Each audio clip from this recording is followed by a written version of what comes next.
Ladies and gentlemen, family and friends, patriots all over our country that is under God, welcome to tonight's Red America First Town Hall, the nation's most engaging platform where we, the people, run the show.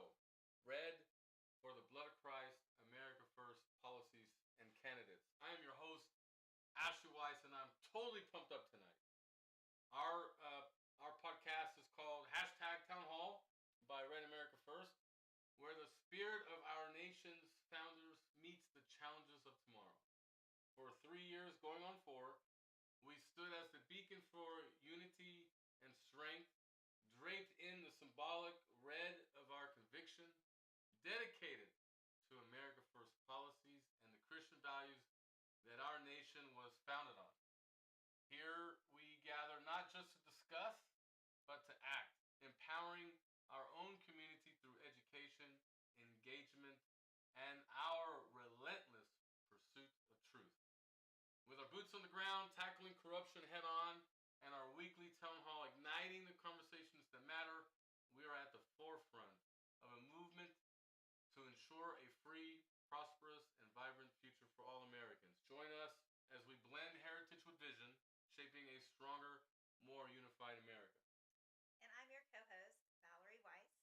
Tonight, I'm thrilled to have with us Christian Briggs. He is the CEO of Hard Asset Management Group Incorporated and host, sorry, and host of the Hard Asset Money Show. Christian has over 35 years of experience in the financial sector and has consistently predicted major market corrections and growth cycles throughout his career. But first, we have exciting announcements to make. Do not forget our newly started podcast every Monday night at 8 p.m. It's absolutely phenomenal. Pastor's Point. Pastor's Point's goal is to teach and encourage others about the truth of Jesus Christ. Our goal is to share the gospel with Jesus and grow in the knowledge of the Word of God and encourage all to adhere to biblical principles. This Monday, February 17th, they will be hosting Dr. Alveda King. Which is Dr. Martin Luther King's niece. Yeah. So we're gonna have Dr. King's niece, which is also Dr. King, on Monday. Pastor's Point. I'm sure Pastor Gray and Pastor Stockhausen are excited about that. On February 20th, we're inviting everyone, especially those in California, Charlotte. I hope you spread the word. We're going to have a 2026 potential California governor candidate. He's currently serving Riverside County, Chad Bianco.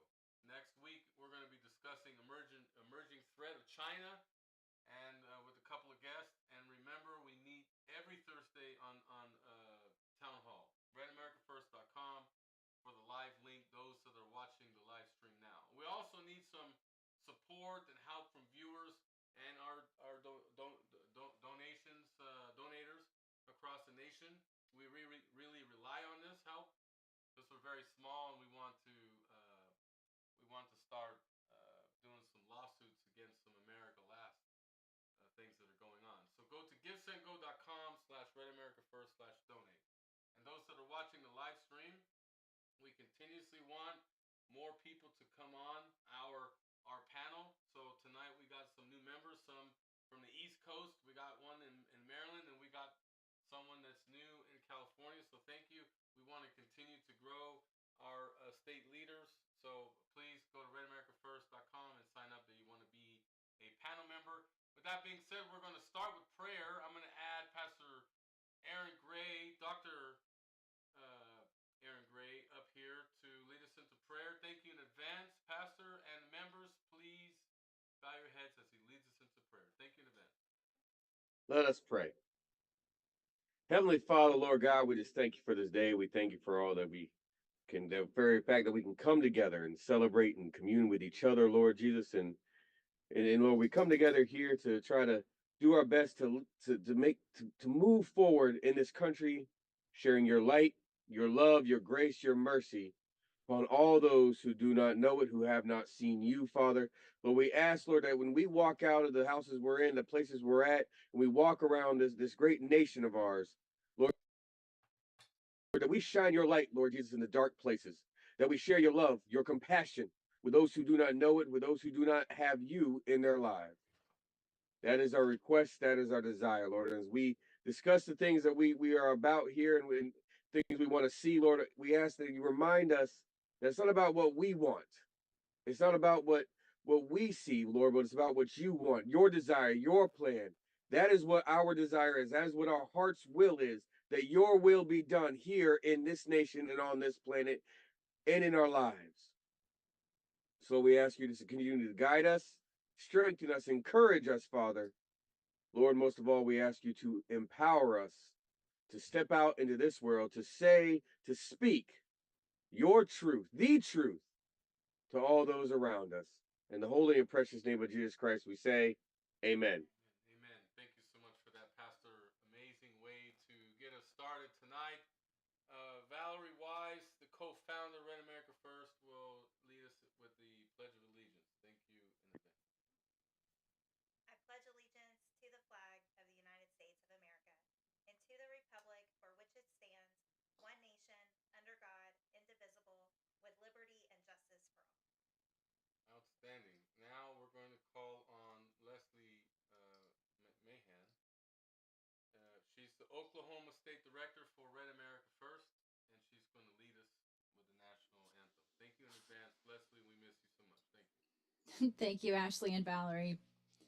Oh, say, can you see by the dawn's early light what so proudly we hailed at the twilight's last gleaming, whose broad stripes and bright stars through the perilous fight o'er the ramparts we watched were so gallantly streaming, and the rockets rattling, the bombs bursting in air, gave proof through the night that our flag was still there.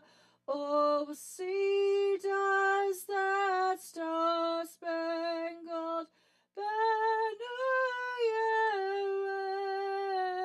wave o'er the land of the free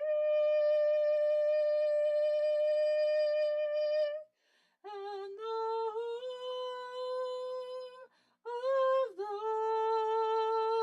brave.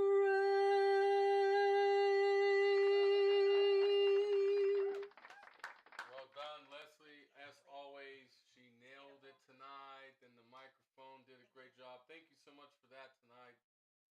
As we are waiting for our guest speaker, we will bring up a very good topic that happened today. Uh, the wonderful president Donald Trump signed the executive order today for a special kind of tariff.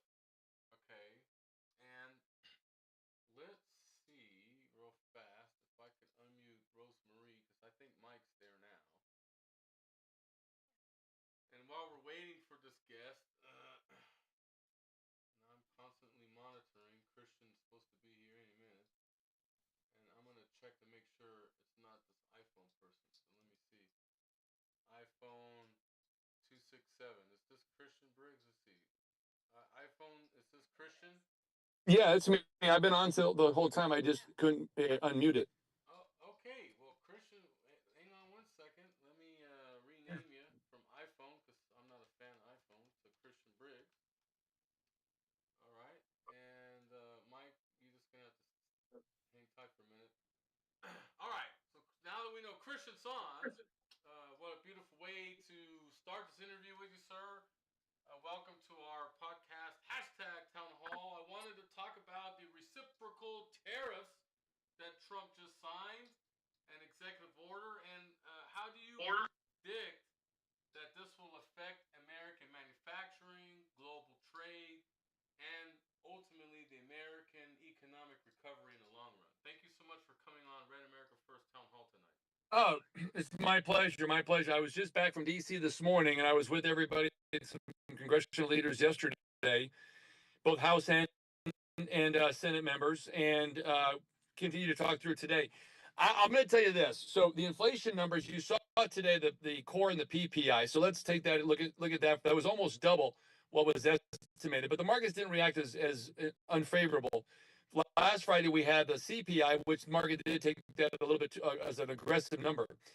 If the tariffs are done, and they will be, you'll be hearing some announcements tonight and tomorrow with India. India did a cooperation, kind of a handshake today, but if they surgically do these, and they're planning on doing a fairly aggressive amount on the aluminum and steel, which is the bedrock of manufacturing products. If you had two elements or two products, that's going to be your big cost within any kind of a construction, from an airplane all the way down to a bicycle.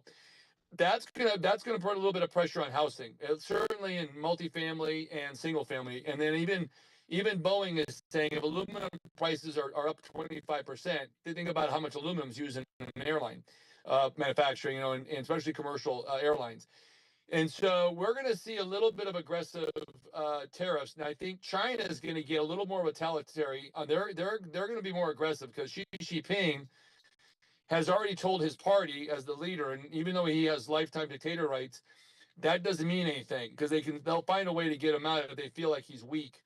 So he's going to have to get aggressive, but not too aggressive because they're so dependent upon the U.S. for a lot of the business that they do with the manufacturing that they export. But in the last 4 years, in case Trump ever came back, they diversified a lot of their manufacturing around the world, did some very good deals by locking up rare earth minerals, as well as cutting deals for aggressive manufacturing with other host companies, things like there are companies around the world that make very similar products to what we have here, whether it's a TV, a car, an iPhone. They're very, very we're not the only ones who make this stuff. Contrary to popular belief, the iPhone is not the most popular. Outside the US, it's actually an Android. So when you start to think about South Korea and all these countries that use China, they've diversified. The tariffs, I don't think, are going to come as hard against China, and they may get a little bit harder here. It depends on how President Xi Jinping addresses the critical elements, the things of which that they desperately need to export because they have a better margin on. The margin is the bottom line with any good business. So they're going to look at where the margin is. Now, the way they've been predatory selling the last 30 years is it was direct, and then they got caught. So then they used Canada for aluminum and steel, sell it to them. Then Canada brings it in, and that wasn't considered predatory selling because Canada is supposed to be our neighbor, and it's a good partner country. Lo and behold, we're losing $40 billion a year in, I wouldn't say steel and aluminum was every bit of it, but it was a lot of it. So now here's what happens. You have the U.S., Trump, his advisors saying, wait a second, your aluminum and steel are coming through Canada. How is that possible all these years that we missed this? And I don't think they missed it. I think that was just people just, for whatever reason, different. Trump didn't know better in the first term. He was so distracted with impeachments and hoaxes and Russia and all that stuff. The poor guy was like looking left and right constantly to impeachments and all that other nonsense. So Obama's the one who really didn't care. In fact, he wanted to weaken U.S. manufacturing, and he destroyed several million jobs here in manufacturing. And then, of course, NAFTA earlier with Bill Clinton was really the linchpin of what formulated into a really destructive measures that were taken, and nobody cared. It was almost willfully done to destroy U.S. manufacturing, to lower the standards, lower the playing field, hurt the dollar. Trump's going to reverse that, but it's going to take time. And we're going to have some inflation because you have to have inflation or the tariffs aren't working. Now, the question is, will they be long-term? See, that's what no one's asking. Or are they going to be short-term to try to create an environment where negotiations can take place? And as of yesterday, Trump is very, very aggressive in what he'll do, but he's very moderate in trying to implement them and try to do a solution at the table and not at the product level. Instead of trying to put the tariffs on, he's trying to say, why do we do this? Let's agree that you raise prices on that, because that's predatory selling. Make my manufacturing at least fair. Well, that way we can compete on product. Because think about this for a second. If you need a product made, look at Alibaba. They're a multi-billion dollar company. You just get online, they'll sell you a product, they'll tell you what the widget costs, shipping. But there's something that people miss. The US standard, the quality controls we have here for products are far superior than any place in the world. So if, for example, we get the tariffs high enough, and they will, on products that are now priced the same as here, which we will. So if a t-shirt is 20 there and 25 here, if you do a 25% tariff and now it's 25, where you want to buy it? You're going to manufacture in China, wait 6 months? No. Worry about the quality control from something 8,000 miles away. So the good news is there is already talk that if we can get the products manufactured here through tax rebates, in other words, giving tax credits or just directly a lower tax rate, then giving grants to help manufacturers get what? New equipment, create efficiency. We've been a little bit behind the 8 ball on that. Where would you buy it? $25 here. You get it within 30 days. Quality control is above anything else in the world, and you know it because you can see it. That's all you need to. We don't need to get the t-shirt to $20 in China 25. If we just get the product costs to the same as China, we will win the game, and no one's going to buy the Chinese product. So guess what? There's no inflation. It was already priced at 25 here. We're already used to that price. Now you have successful increase in manufacturing with no inflation. The money stays here. Domestic manufacturing takes off. International manufacturing comes over here because why not? It's quality control. It's America, $29 billion or $29 trillion economy. See, that's what they're doing. And they're doing it so effectively that it's almost astonishing because you could have figured this out just by doing simple math. But for whatever reason, Biden administration actually went the opposite. They allowed the predatory selling to get even worse. They was like they wanted to destroy the U.S.'s ecosystem because remember, the middle class is built on heavy manufacturing, airplanes, trains, cars, things of which that are heavy industry, steel, aluminum. These are heavy industry because that dollar made on that heavy product reverberates $6 to $12 into the economy. Okay, if you're manufacturing something that goes in a 25-cent pinball game or bubblegum game at the store, that's not heavy industry. That reverberates about $2 to $3 in the economy. But you make an airplane at Boeing, you're selling a plane for $250 million to somebody in the Middle East, that $250 million goes everywhere. Just think of how many parts suppliers there are. Hundreds of parts suppliers. Those jobs up there in Seattle, those are $200,000 a year jobs. Imagine what that does to the economy outside Washington when they take vacations, buy cars. That's a massive, massive opportunity. See, Trump knows this because you know why? When he builds buildings, he has to negotiate with the unions. He has to find the products, steel, aluminum, glass, plumbing, electrical, cement, sheetrockers, roofers. So this is like his wheelhouse. All I tell people is this. Yeah, it's going to be a little costly on a few things, but it's not that bad. But the results will take 12 months. So if you give the guy a kind of the consideration, he didn't build Trump Tower on Fifth Avenue in 12 months, I can tell you that. That took about 3 years, but look at the results. The most successful real estate developer in U.S. history, by far. So given that, and given the fact he knows how to work with unions, which can be, kind of, I say, ball breakers at times. Those unions negotiate. Those union bosses can be a little intimidating sometimes. He had them working for him, helping him. Because why? Well, he employed 30,000 people when he built the tower for 3 years. Everybody wins when you work together. So Trump brought a really good team.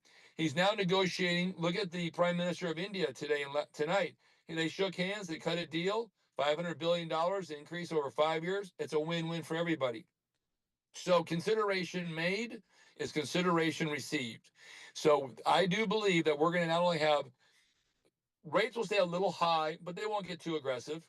If they do, there's still people are kind of used to it now anyway. The 7% mortgages and things like that. You kind of just get accustomed. It's not great, but once the manufacturing comes in and he creates, like he did in the first term, in the first 3 years, he raised tariffs pretty aggressively. We all knew that. But he created 462,000 high-paying manufacturing jobs, okay? Almost 500,000 jobs, average 100 grand a year. That wage growth was seen in the entire economy. It actually added to the GDP. So what inflation may have been, you made more money in your pocketbook. That's the key. Yeah, maybe it costs me an extra $10 a month for gas, but I'm making $30 in wages. Well, that's a good deal. I mean, do the math. You're still ahead. So they did the math and they said if we do the tariffs like this on these products, it increases U.S. manufacturing. The net result will be one thing: higher wages, because more jobs, which means more tax revenue. See, the federal government has more tax revenue. They don't got to raise taxes. That's pretty simple math. That right there alone gives everybody fire. In fact, they're going to cut taxes because when they do the numbers on the manufacturing, if they can bring 1 million manufacturing jobs back in 4 years, which they will, they can cut taxes by probably 25 to 50%. In theory, they could do it. Well, here comes the next sensitive topic. Go ahead, Val. So there's talk of an impending financial collapse. What signs are you seeing that might indicate this, and how should investors prepare for such an event? Wow, great question. Oh man, no one has asked me that lately. Okay. Let's talk about a financial correction first, because collapse or catastrophic events is, that's severe. Doesn't mean it can't happen, but I think we're going to have a fairly good correction soon. It just, there's only so much room to go up before that balloon's going to reach zero gravity. It's in space, and well, you can't. It's not going to go up forever. And so we're reaching the pinnacle point where the money that was input the economy by Biden. I'm trying to remember the four bills. It was the omnibus, the infrastructure, and the inflation reduction. There's a fourth one, which was the smallest of the four. The other three were just horrific. They were, $8 trillion, $9 trillion. The inflation just went nuts. Products when prices went up, creating the inflation. So there is going to be a correction. There's a lot of people who are buying cars for double sticker, 50% over sticker. Those cars are underwater. And here's another thing. The teaser rates in 20 and early 21 through middle of 21 were 2% on these 3-year, 5-year adjustable mortgages. And I hate to say this, but during that period, about 68% of all mortgages over $1 million were what? 3 and 5-year adjustables. Now, if you're at a 2% and you buy your house based on the payment, you don't buy it based on the cost of the house, it's the payment. And now your interest rate goes from 2, 2.5, 3 to 7. That's not good. That's probably double. So now you've got about 100,000 houses a month coming on the market that are foreclosure. So there is going to be a little correction, which it should. Okay. Wages did not keep up over the last 40 years with housing. So if you're waiting to buy a house, guess what? You're going to be in great shape later this year, early next year. The correction is there. It's already starting. We've seen it in Florida. California's seen about a 20% in some markets. Florida's seen as high as 15 in some markets the last 12, 18 months. So you're getting to the point where I think people were overzealous in 2021 and 22. I think that was a little bit aggressive. Growth was a little bit too much. We're getting back to where I think real prices should be based on real wages, not free money to buy a house, because that's what it was. It was free money. 2%. I mean, you're not going to go to zero. And if you write off half that net, from a business, or 100% on your taxes, it was free. So we got to get back to the bigger spread so the banks make money. So let's talk about specifically when and how severe. Gold is telling you right now it's coming soon. Gold always tells you ahead of time of a catastrophic event. And in summer of 07, it started moving up. By 2010, it had tripled. And then we all know what 08 was. Go back to 1997, 98, started moving up. By 99, go through 99 to 2002. What did gold do then? Go back to summer of 87. Stock market crashed October of 87. Look what happened with gold then. So if you look at all of and let's say our modern memory last 40, 50 years, gold is always the barometer of what's coming. Stock markets only after it happens react. They're the ones are the last to do anything. In fact, in World War I, the world stock market didn't even move until the first shots were fired for weeks. And then they realized, oh my God, there's a World War I, stock markets crashed. World War II, same thing. They knew, they heard rumblings about Japan. Germany was already going crazy. Nothing happened. But the second Japan hit Pearl Harbor, what happens? They crashed. And so the exuberance that we're seeing now is more like the 20s. So it's not a world war conflict event. It's a exuberance. It's an over-credit environment. With 2% interest rates, you could get a car for 0 interest rate in 2021. You could buy planes. Plane prices doubled. Used planes. Now they're way back down. So we're seeing even the guys who can afford a private jet unloading jets, because either one, the business is slowing. They don't need it. It's too expensive. Combination of both, probably. And interest, quite honestly, there's high. Buy a $20 million jet at 10% versus 2%. It does make a difference, even for a guy of that nature. And so there is going to be a correction. It's coming soon. I don't know if it's 6 weeks or 6 months, but you will see it before the end of the summer. There's no question. It's due. It's a 20% correction.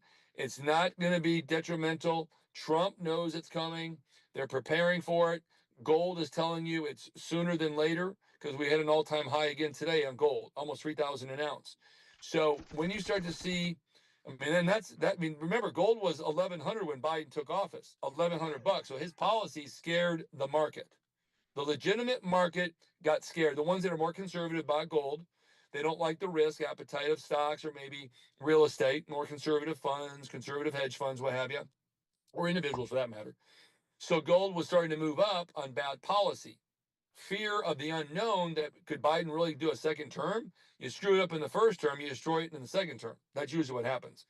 But golds keep going up because they know the debt is a problem. See, mathematically, we can't pay it back. Interest rates are going to stay elevated for at least 12 months. They're not going down. There's no way they're going down. There'll be no rate cuts this year. If they do a rate cut, it's only political means, like they did for Biden, because as soon as they did 3 rate cuts, it went up a whole percentage, 100 basis points on the 10-year Treasury. So we know it did not help Treasury. It did not help it. It actually went up. So the market didn't like that, because that's why inflation's picking back up, because they lowered the cost of credit by having those rate cuts. So now you've got borrowing again. Housing in some markets, not every market, but a lot of markets went up. Cars had some exuberant sales last year, which is not bad, but it really was in some of the heavy manufacturing equipment. But now that's coming down. John Deere's numbers today were terrible, down 37% on their earnings. Sales are down. Heavy equipment is down big time. So we're going to see a correction soon. When that happens, we look at gold hitting about 4,000 to 4,400 between now and then. It's going to keep going up. The Federal Reserve has to cut interest rates, but they can't because inflation will stay up. So they'll probably start buying treasuries around May. They'll stop selling treasuries because there's no secondary market for those long ones. So they'll start buying them around April or May to try to lower the interest rates. But the problem is, inflation keeps going up. They're going to go right. The interest rates will go right there with them, and it'll crush bonds. So these next questions that Valerie's going to ask you is kind of related to the same topic. So go ahead, Val. So you've been vocal about the dangers of the central bank digital currencies, the CBDCs. What's the biggest threat they pose to American financial freedom, and how might Trump's economic policies counteract these risks? So, okay, I wrote policy on that 4 years ago with the Senate Republican leaders, and we and House members. We were all meeting, trying to figure out how fast Joe Biden, well, the administration really. I mean, I don't think he even knew where he was half the time, but whoever was kind of pulling the strings, and we could all name names, but whoever was in charge moved aggressively, put that into motion. The Federal Reserve built a commercially viable network, but now with the executive order that was signed 3 weeks ago, that shut it down. However, if you look at the Senator Bill Hagerty of Tennessee, who I was with for a number of hours last Monday, Tuesday, we filed and put on the Senate floor the Genius Act. We are going to go to full digital currency, but it will not be as fully centralized as what would have been, where they would have controlled the flow of your money and anything you would have bought. So the good news, CBDC is dead for today. Now, that doesn't mean it won't be resurrected if somebody else takes office in 28. Gold is also going up because of global central bank buying. All the world's governments are buying it, anticipating that the digital currencies will have to be backstopped with gold. Now, Senator Hagerty's bill under the Genius Act would incorporate a gold-backed stablecoin. Now, it doesn't talk about the gold as a backing, but a reaffirmation of how much we have and a revaluation, which is absolutely forthcoming. It'll be probably 2 months from now. But the interesting is, Congressman French Hill will be introducing his bill, similar but more aggressive, with outright gold mentioned. So the government, U.S. government, and we believe this, has already started buying, because there was 1,000 tons of gold shipped from the UK central bank, and it was purchased by one buyer 2 weeks ago. Well, a week and a half ago, almost 2 weeks. And there's no way an individual can buy 1,000 tons of gold. That's impossible. It's hundreds of billions of dollars. You can't. So it was definitely the U.S. government because it was shipped to the U.S. depository in Manhattan under J.P. Morgan Bank. So because of that, we know pretty aggressively we're going to have a gold-backed digital dollar, but it's not going to be centralized. It's decentralized. It's a hybrid. So anonymity and autonomous transactions with some monitoring, in case it's bad people like they do bank wires now. They don't obviously they watch bank wires, but that's decentralized. So the good news is we're going to have it backed by gold. But the question is, how much gold will the U.S. have to buy in order to fulfill the market's appetite for credibility and stableness? Right, a stable dollar is what we need. So you had to bring the stability there with gold to backstop it. By doing that, gold's going to skyrocket, but we don't know when and we don't know by how much yet. Now, our estimates are that the U.S. government will reprice their current gold holdings at between $806 billion and $827 billion at yesterday's price. Now, if it gets to 4,000, you can increase that value proportionately. Okay. We lost him. Did his phone die? No. He's gone. He just vanished from the interview. Okay, so that's never happened with Town Hall before, where we're in the middle of a Q&A and He'll probably he may have lost. his phone might have died. I don't know. No. He just jolted. So real quick, while we're waiting for Christian to wait, there he is. Hang on, he's already back. Hey. Christian, Sorry about that. It went dead. It's okay. Is there a way you could rotate 180 degrees so the light's in front of you? So I'm at a network. I had a thing here. Let me see. Hold on one sec. Just turn. Okay. Just like look at my video. Just rotate your body so the lights. There we go. There you go. There I am. Yeah, that's cool. So, Okay. All right, let's get back to where we were. Yeah. Go ahead. You asked, so the amount of gold that we look at to create a credibility model will be $5 trillion that gold's going to have to be purchased by the U.S. government. Now, trillion of that $5 trillion, $1 trillion will be offset by current holdings. But that's not enough because if you look at China, they got $8 trillion. So the BRICS currency, which will debut this fall in its complete form, digital and paper, is almost backed up by 40% of the BRICS total GDP, which is estimated to be about 46% bigger than the G7 and about double than the US as a combined weighted average. The BRICS nation have the ability to severely damage the dollar because they're already about 65% of their transactions are in local currencies now. Okay, that's a problem. That's why Trump said again today, if you stop using the dollar and you're a member or a partner with BRICS, you will find severe tariffs. Well, the problem with that is that would create a trade war. That would create hyperinflation. Gold would go to about 6,000 an ounce quick because now all of a sudden the gold has tariffs on it. So anything imported from these countries, you have a 25% tariff on it. So it immediately go up. That's what gold was feared by when the Canadian tariffs were, because Canadian gold maple leaves is a big, and plus they sell us a ton of gold for jewelry and for our exchanges called the COMEX and the CBOT, they're called doy bars. But then those got pushed down. But then all of a sudden, what about China? Okay, what about all this? So when you get asked by even Fox News or Newsmax or any of these people, I say this: when in doubt, buy gold on the economy. What's the worst that happens? You make 10%, you don't make 100%. Gold will hit 4,000 before Christmas. That I can tell you with 100% certainty. It will hit 4,000. If the number coming out of Treasury was Scott, who's a great guy, solid as a rock, Secretary of the Treasury, Scott's a great guy, has right now internally determined we should have 5 trillion on deposit because we have a $37 trillion debt. And by the way, the debt is bigger than what the public realizes. They've uncovered about $1 trillion worth of treasuries that are not on the books. You probably heard about that. Yeah, that's bad.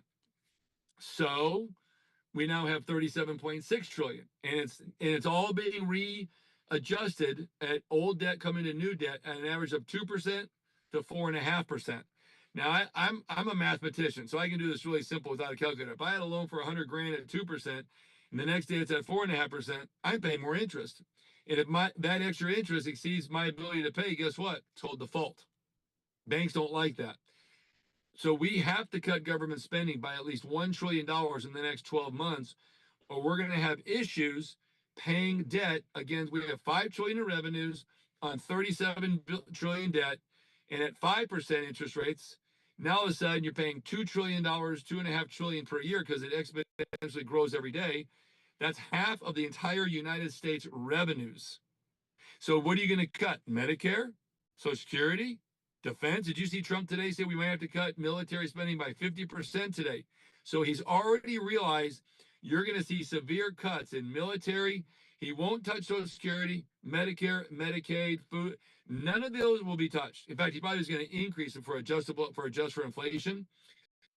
Military is going to take the hit. So all the big military stocks, defense stocks, got smashed today. That's how severe it is. We have to cut 1 trillion this fiscal year, or we will default by late 27. It's math. It's just math. You know, revenues are going to go down when the economy slows down. It's going to slow down until late, about third quarter, fourth quarter, 26. Manufacturing jobs will pop back up. Okay, that's good. But that's between now and then. You still got to pay the dues because the band ain't going to play until they get paid. Well, the band is a central bank and everybody holds our debt. And right now it's kind of like one of those, like the first Rocky movie. You know, we're going in the ring. Trump did the first term, kind of got knocked out. Now it's Rocky 2. He's a little smarter. But the problem is, when he walked in the office the first time, it was how much? $15 trillion. Now it's 37 trillion. Interest rates back in the first term were 2.5%. Now they're 4.5%. You see, the animal got bigger. Okay, the gorilla in the room is not 800 pounds; it's about 3,200 pounds, and he's hungry. You got to feed the beast. But the problem is, we're feeding it with deficit spending. That's how we're paying the interest on the debt. The beast is the debt, and the interest is the food that it needs in order to what? Not get mad. Because if the beast gets mad, it's called default. You default on debt of the United States, the entire world economy shot. It's over, right? So that's why gold's telling you it doesn't think we can handle the debt. There's an article on Monday this week, I think, where the former Secretary of the Treasury and the Deputy Secretary both said, if you do the math, Trump's already working on a prepackaged bankruptcy, a prepackaged default, basically. Yeah, go to CNBC, ex-Treasury official says we're looking at a prepackaged default. A default is bankruptcy. We default, it's either in chapter 13, you're in 7, either reorganization, or you wipe the slate clean and you start over. How are you going to do that? 17 trillion of the 37 is what? U.S. citizens own that debt. What are you going to tell them? You know, your bonds are gone. Good luck. Become a Walmart greeter. Good luck. You know, that's it. So think about that. To tackle the debt, he's going to have to cut government spending, but that's also going to hurt the GDP. Government on the federal level trickles down to the state level, trickles down to the local level, the cities and the counties, then the state. 60 cents of every dollar in the economy is somehow through government spending. Starts at the Fed, works its way to the local. Think about, we have $1.5 trillion a year in Social Security, $1.5 trillion in Medicare, $1 trillion in military spending, and that's not even adjusted for inflation for this fiscal or next fiscal year. That's $4 trillion of a 29, and then you can just go on and on. The governments now, because 62% of America pays no taxes. They live off federal, state, or local entitlements. So that's how you know 62% of America lives off entitlements. That's the government. So now it's 60% of the economy. Not. I think it was willfully done, quite honestly. I think it all started with LBJ, you know, in the war on poverty, in which he's created welfare. He knew dependency creates great voters. So, those that are watching the live stream, Town Hall engages every week with our guest speakers, and then we go into the famous state-to-state intel round. So please go to redamericafirst.com and sign up and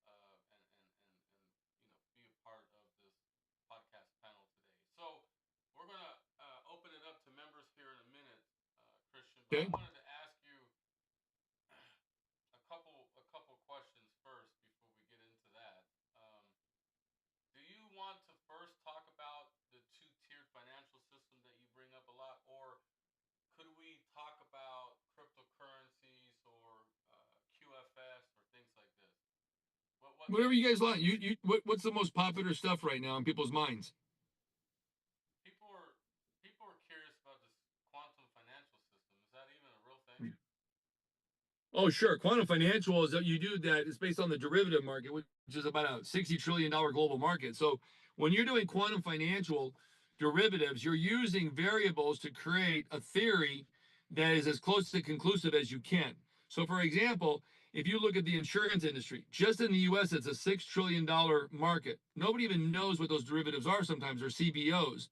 So, for example, if you take insurance company buys bonds, let's just say they're treasuries, whatever, long term, short term, it doesn't matter. You put those into a CDO, and then you create another bond that is against that bond. That's basically a pyramid scheme. That's what happened in '08. The CDOs all collapsed based on mortgages that went from A to D. There's A paper, B paper. C paper is kind of like, well, we kind of think he makes this much. Well, he's kind of decent on his payments. You get the D paper, that was, no income verification, no credit check, all that, no money down. We actually went to subprime. Joe Biden signed an executive order bringing subprime loans back in 22. So there are tens of millions of that. So when you're talking about quantum, what that does, it's a method of which to try to create using variables that can change at will. It could be, here's the interest rates, here's the quality of the mortgages. It's various things to create. What is the likelihood, well, I should a continuation of good client paying on the bond, because there's mortgages in these bonds. So right now, what they're trying to do is a derivative model. Is the insurance after the California fires, are we going to see $1 trillion lost? Yes. Right now, the way it's looking is the California fires will end up costing the entire economy through lost operations, lost opportunity businesses, direct costs of manufacturing the homes, or just payouts, $1 trillion. Nobody knows what insurance companies are going to survive. Nobody knows. So there's a little bit of fear out there. So when you hear that, that is a system to determine a good or a bad market and whatever derivatives are being utilized for to be said, okay, if it's insurance or if it's a mortgage, if it's car loans, boat loans, home loans, whatever. So right now we're trying to figure out the same thing in my company is, how bad are the car loans? Well, they're the worst in history in delinquencies. How bad are the boat loans? Well, if you buy a $300,000 ski boat, you think you're going to be able to pay on that before your mortgage? No, you're going to pay your mortgage first. Those boats are gone. Plane loans, they're not all going bad, but they're starting to get a little bit behind on those 30 and 90-day payments, 60-day payments. So right now, we know there is some corrections coming. It may be subdued to 20%. It may be worse. It depends on one thing.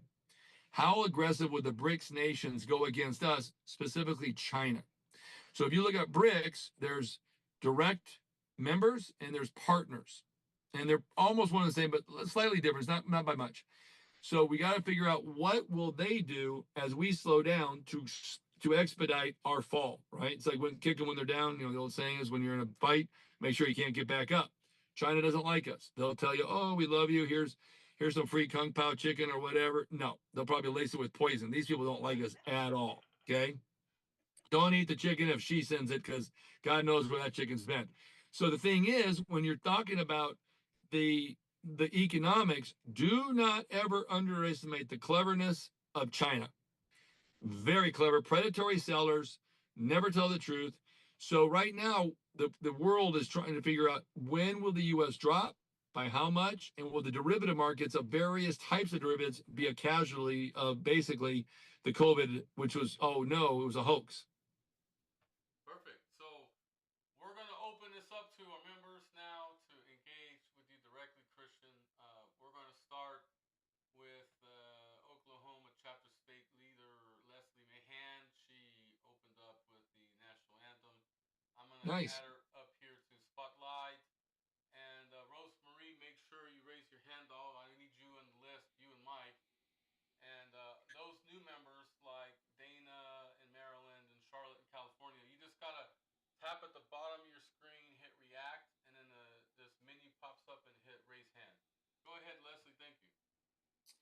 Christian, thank you so much for being on the show. Wow, you have quite a lot of knowledge on investing and gold and everything. But I think the one thing that most people are kind of wondering, I know I am, is Trump going to do away with the IRS? I mean, the government has not been, transparent on what they're doing with the that tax money that we are paying every single. I mean, we are, some of us, depending on what situation we're like, I've been in and out of work. I can use myself as an example. But yeah, I'm still gonna have to pay through the nose for taxes because Mhm. of the marriage penalty and everything. So I'm really curious to know what is on the horizon. Will he get rid of the IRS, which I also call Infernal Revenue Service? I learned that when I was in college. That's good. I may use that. So if you trademarked it, let me know where to send my check. That was good. That was good. Cute. Very good. Very good. Because that's what it is. We want to burn the house down, but okay. Yes, there's going to be a big gutting of the IRS. No one's been a fan of the IRS unless you work at the IRS. Even then, you wonder sometimes. But to be realistic on the expectations of what you're asking, 12 to 15, 16, 18 months from now, no question, the IRS will be a different place. Will they be as aggressive? No way. Will there be as many agents and collections, audits? No way. There will be a slimmed down version they're going to have to be nice. Have you guys flown lately? In the last few months, the TSA is actually nice. Hey, how are you? Glad to see you here. They actually say nice things. They were told when Trump got elected, you better be on your best behavior now, and they are. So the atmosphere at the IRS, I mean, they're crapping their pants. I'm not going to kid you. I heard that some of the top people at the IRS were wearing Depends the other day when Trump actually won in November because they had diarrhea because they were like, what are we going to do now? Literally, they were so depressed or had anxiety or they were scared because they know they got aggressive under Biden because Biden told them, get money. Even if you have to strong arm, I hate to say this, but they did. Small businesses where they targeted because they had the least amount of ability to fight them. 5 grand, 10 grand, 20 grand to pay out.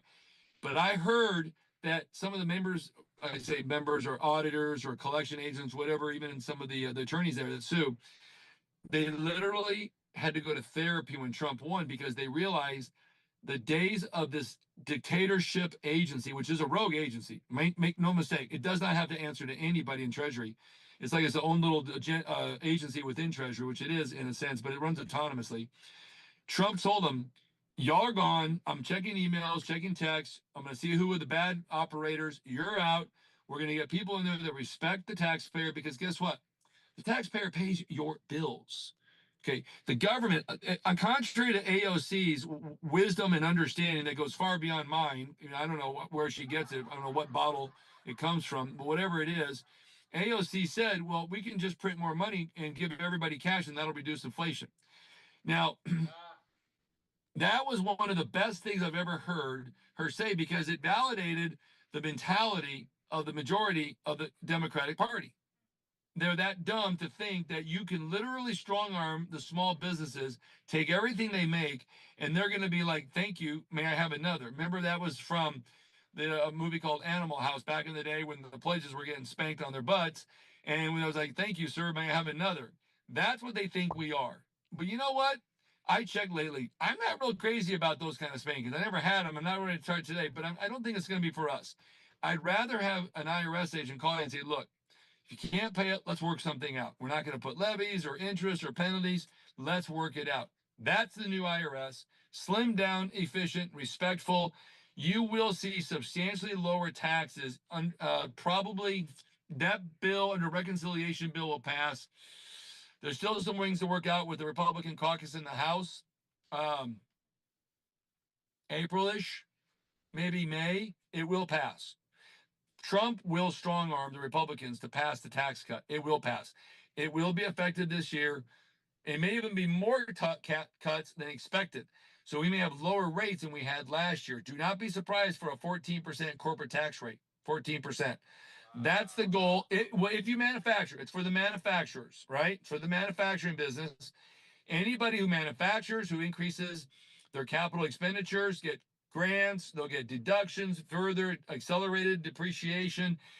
He's got so much planned that the GDP, again, we're going to have to go through some bumps first, which is to be understood, some corrections, some redirections of pricing models. But at the end of the day, Trump is a winner. Remember, he always wins on his buildings, and always doing is creating a building on a grander scale. It's America. It's like it's a big corporation. And money comes in, money goes out. Now he's got to figure out, well, what money went out. Well, now we figured out, well, a lot of money went out. We're going to cut that off. So, very closely, right? So, oh boy, what I saw yesterday in D.C. Would literally put hair on a pear. I'm not kidding. It's that crazy. They were sending billions to train monkeys to be transgender. Now, the last I checked, banana's a banana. Like a monkey's a monkey, right? I'm not sure it really realizes what a banana is other than food. Wait. Christian, we spent billions to train monkeys to what? They wanted to study monkeys and muskrats and beavers and some cats and dogs over the last 4 years. I think we spent $2 billion around the world to study. Frogs were one other thing, frogs, to study the application on how do you determine a transgender animal, and if so, how do you do something about it? You train it, you let it, and it's like, okay, that's pretty stupid. Whoever decided that was probably the first walking brain donor. We're still looking for this individual so we can get the Pulitzer Prize in medical, write a journal about it, because anybody who thinks that way has to have air between the ears. Just call me crazy. Yes. Wow. So before I bring more questions, and I just want to piggyback on something that you mentioned. You're like, hey, have you seen if TSA's nicer? I'm gonna even go a little further.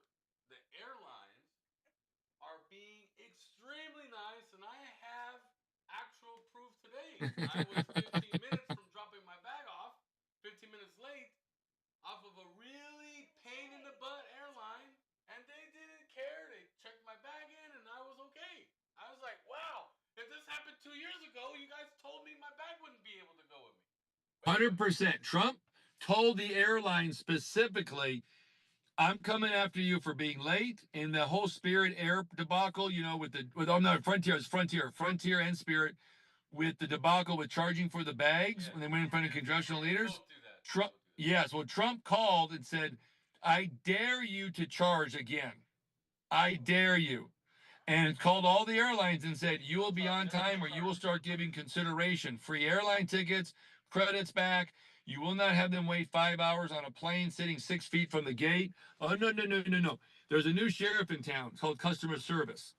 And guess what that sheriff said? You will be nice to your customers. Imagine that. People got to be nice to the people that pay them. So TSA, airlines, and it's a good point you brought up, because the airlines were told, as was TSA, okay, comes under Homeland Security, with Christie. So she's running it. She's told them, if I get complaints, you'll lose your job. You lose your job on a federal level, you won't get another job. You'll be flipping burgers, and unless you like McDonald's, that's where you'll be. So they now are on notice.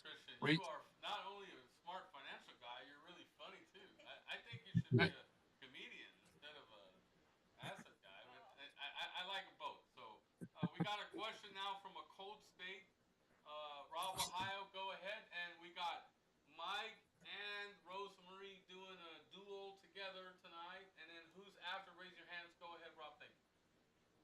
Hi, Christian. You're a wealth of information. Thank you. Thank you for that. Since we're going to be going more, we're buying gold now, and won't they have to do an audit to see how much gold we really have? And if so, how much would rehypothecation come into play in counting it? That's a great question. So the audit has already started, and it looks like based on about $2,800 per ounce. So you can work backwards, 2810, 2815. We have about $806 billion ish, maybe 820 in total value of gold. Now, Obama sold about half of our holdings, so we would have had far more than that, obviously. But right now with gold going up, so if you work back about, take 2850, 2830, divide that into 806 billion, you probably get the ounce levels. But that's not maybe all of it. There's about $400 billion sitting in West Point Mint that makes the gold eagles and the silver eagles at West Point. The problem is they're not sure how much is there, and what is there is really used for gold manufacturing and well, gold specifically, obviously it's gold, for sales. The American gold eagles, which are very, very popular globally, very popular. So they do have some numbers there. Congressman Mark Green, chairman of Homeland Security, a dear friend, sent me a picture a couple of years ago when he toured that. And there at the time, 2 years ago, it was about $400 billion in net value. The bricks were about 400 ounces each. But some of it was there specifically to make the 2023 and then, of course, later 24 gold eagles. But they are going to reevaluate it by April, May, I think, is when they're going to have the number coming out. Maybe sooner. Okay, thank you. You're welcome. Now we're going to be calling, just so you're aware, Christian, we have many pillar leaders in our organization, and I'm going to be calling on one of them, and also our editor-in-chief of our newsletter. So let's start with Mike. Mike, Christian's wealth of knowledge.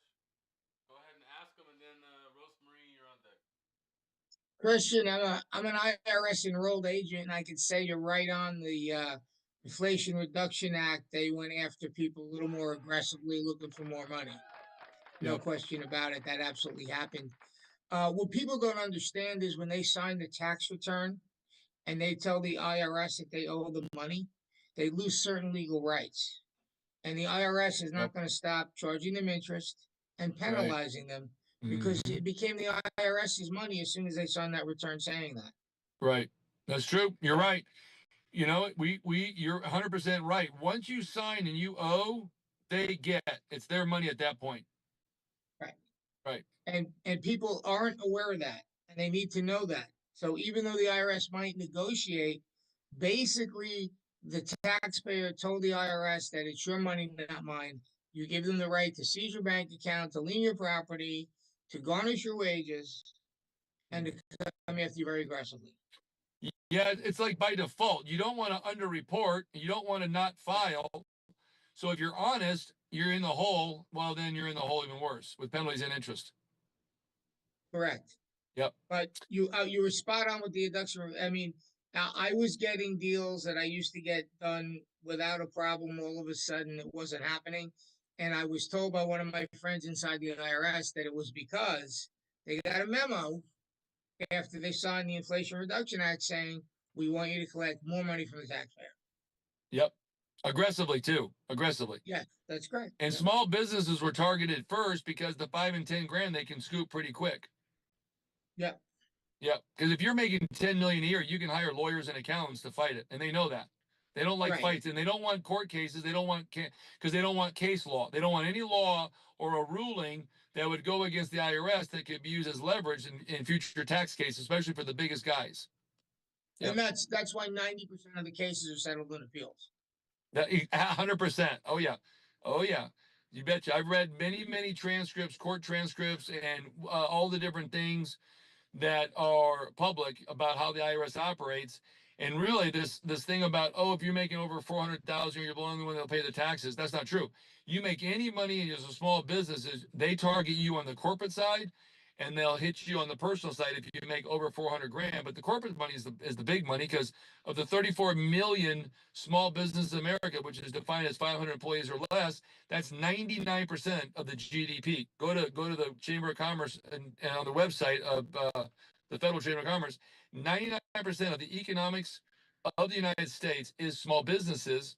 And so they target them first because they're the least likely to fight. That's correct. Right. Yeah. Unless you can afford to hire somebody like myself to fight for you, you're going to have a problem. Correct. So they rather just pay the 5 grand. I read and then met a woman who had a restaurant in Colorado, and she had the IRS come out to do estimated of tips that were received for the year by the help.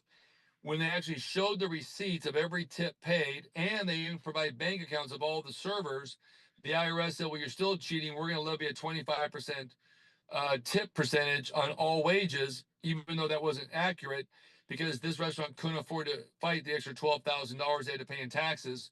So they paid it. It's too common, unfortunately. Yeah.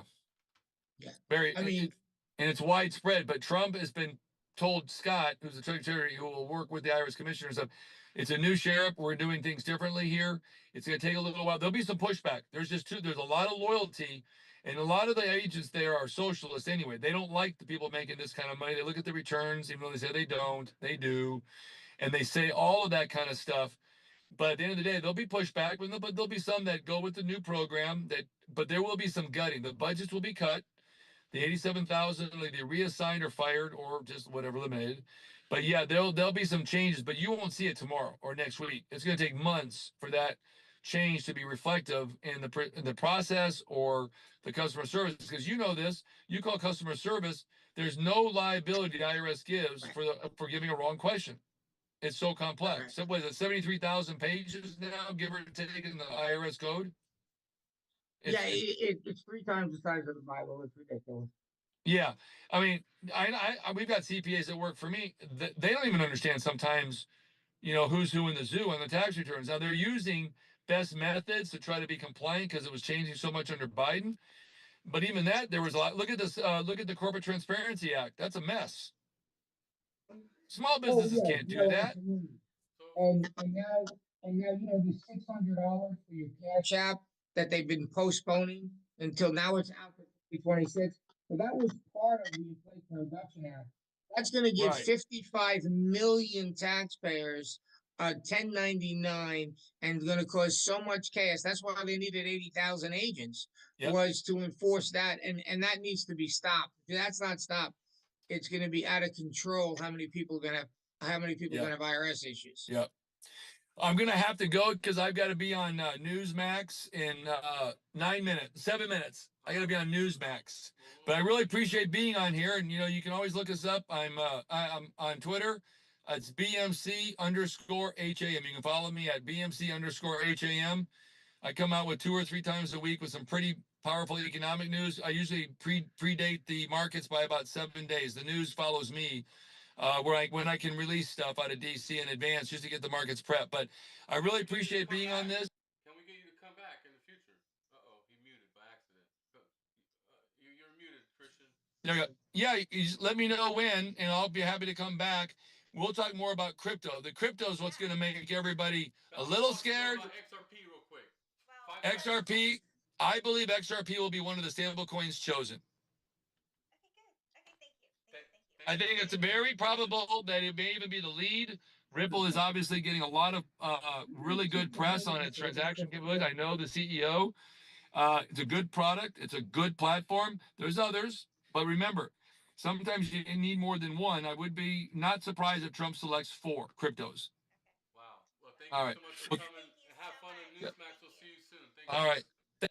Wow. That is Christian Briggs. He is the CEO of Hard Assets and a real good financial expert there.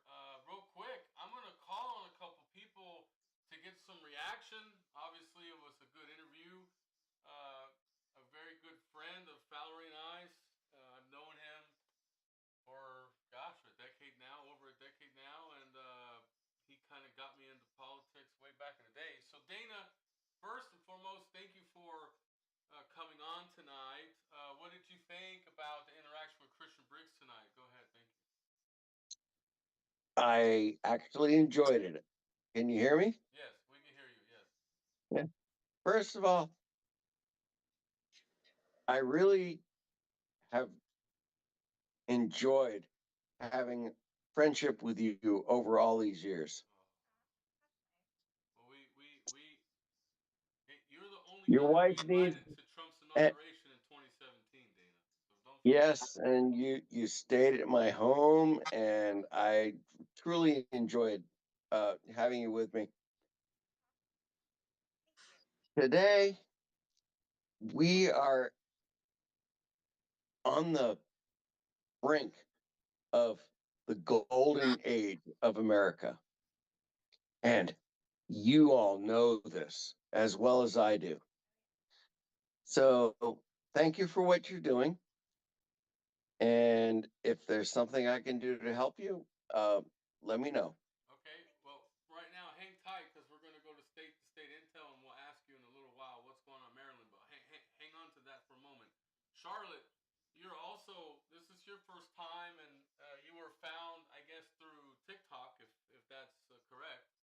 Right. We appreciate new members. So, how did you like tonight? And then you can open up what's going on in California because we're hearing there's bad weather there right now.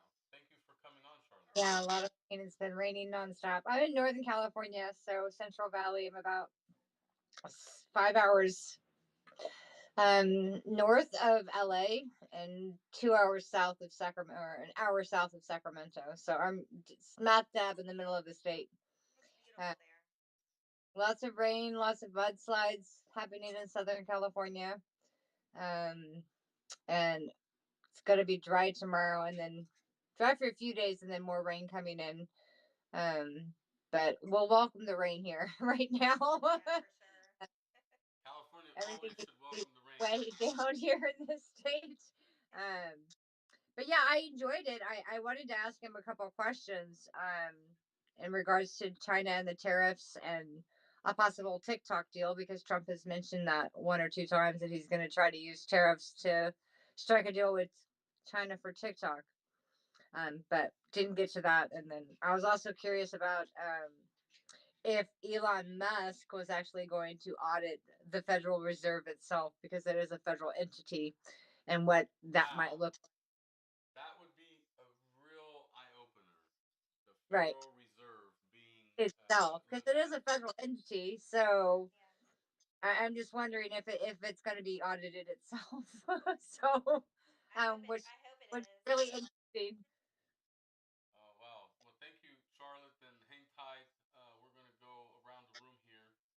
I'm gonna bring Rosemarie and Mike back on here for a moment. Uh, Mike, good to see you.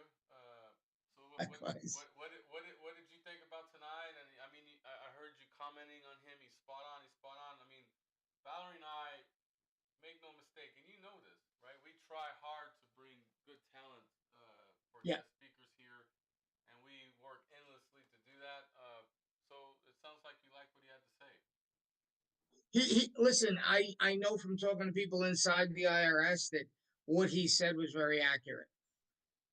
Very accurate. So he definitely has a handle on what's going on, especially about the IRS. Wait. Um, Since we're talking about IRS, shouldn't you be telling everyone, hey, March 6th, I'm going to have a big show on Town Hall? yeah. It won't be fair to the government if anybody shows up though on March 6th, because I'm going to be revealing things that are going to save you, the taxpayer, a lot of money, which means the deficit's going to go up. So I don't know how much we want to advertise it. Hey, that's customer service, baby. Trump wants customer service. Let's go. Save us some dollars. Rosemarie's laughing back there. What did you think, Rosemarie? Did you enjoy Christian? I thought he was very. Wait. You're far away from your mic. I thought he was very, very knowledgeable, and I really enjoyed listening to him with regard to, some of the future happenings with our economy, with the gold and so forth.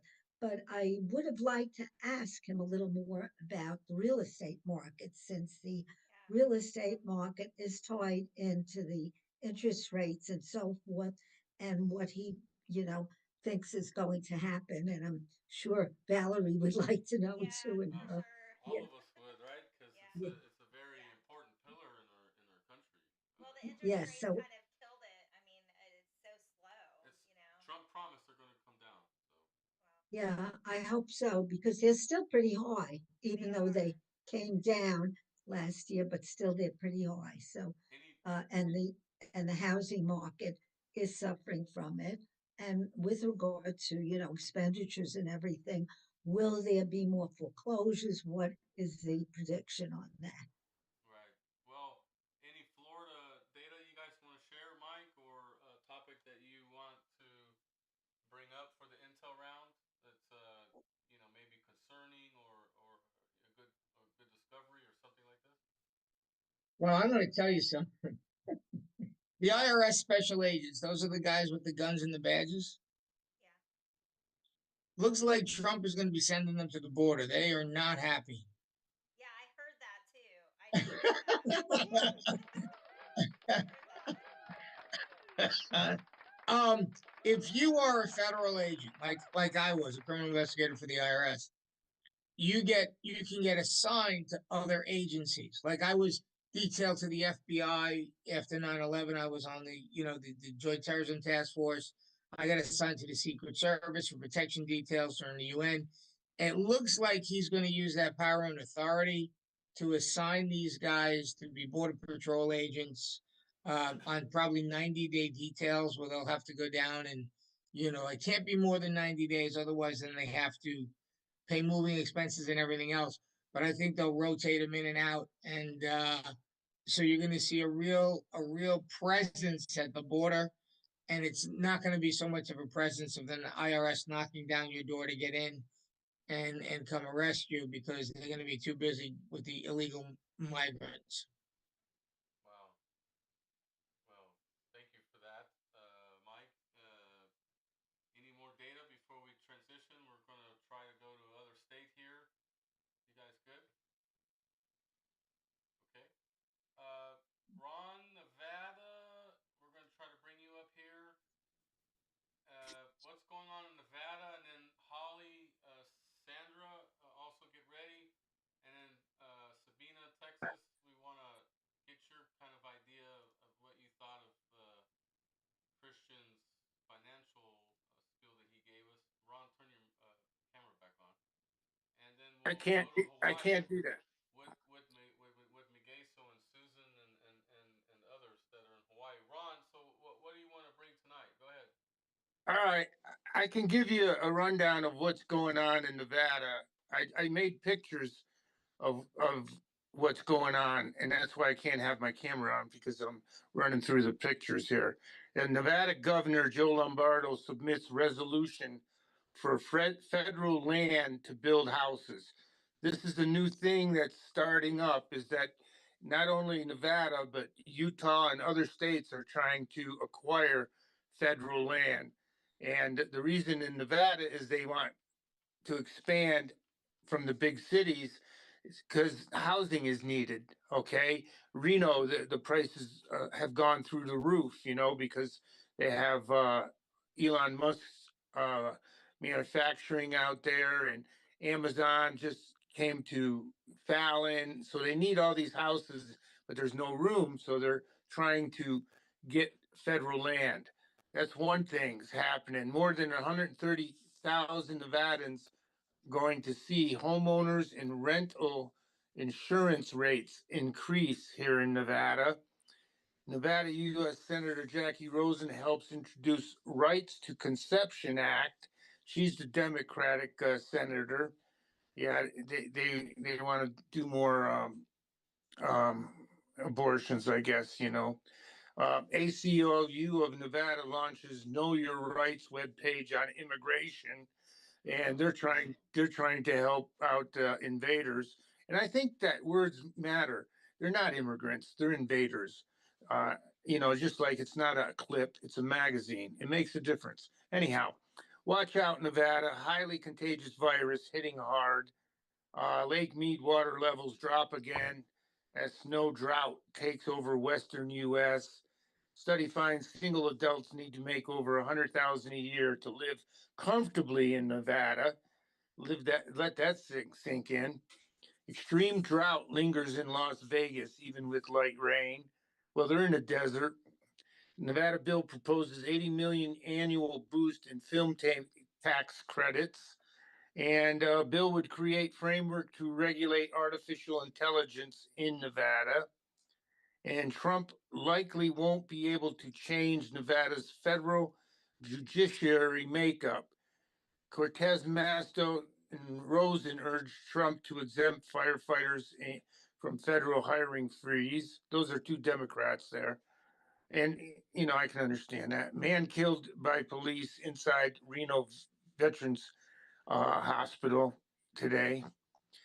He was shot by the cops. I don't know what's, land battle administration to unlock uranium near Utah and Nevada.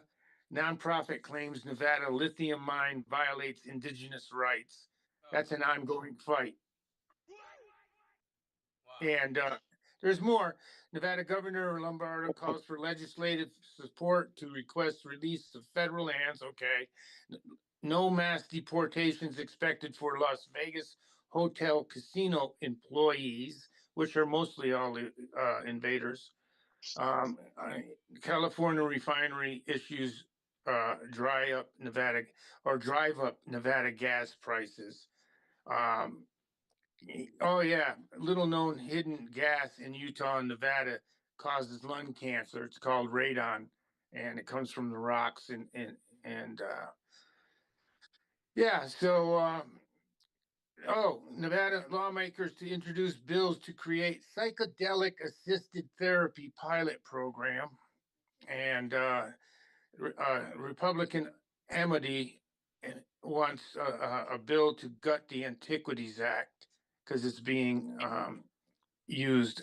And the Attorney General, Aaron Ford, has filed a lawsuit challenging the delegation of executive power of Elon Musk.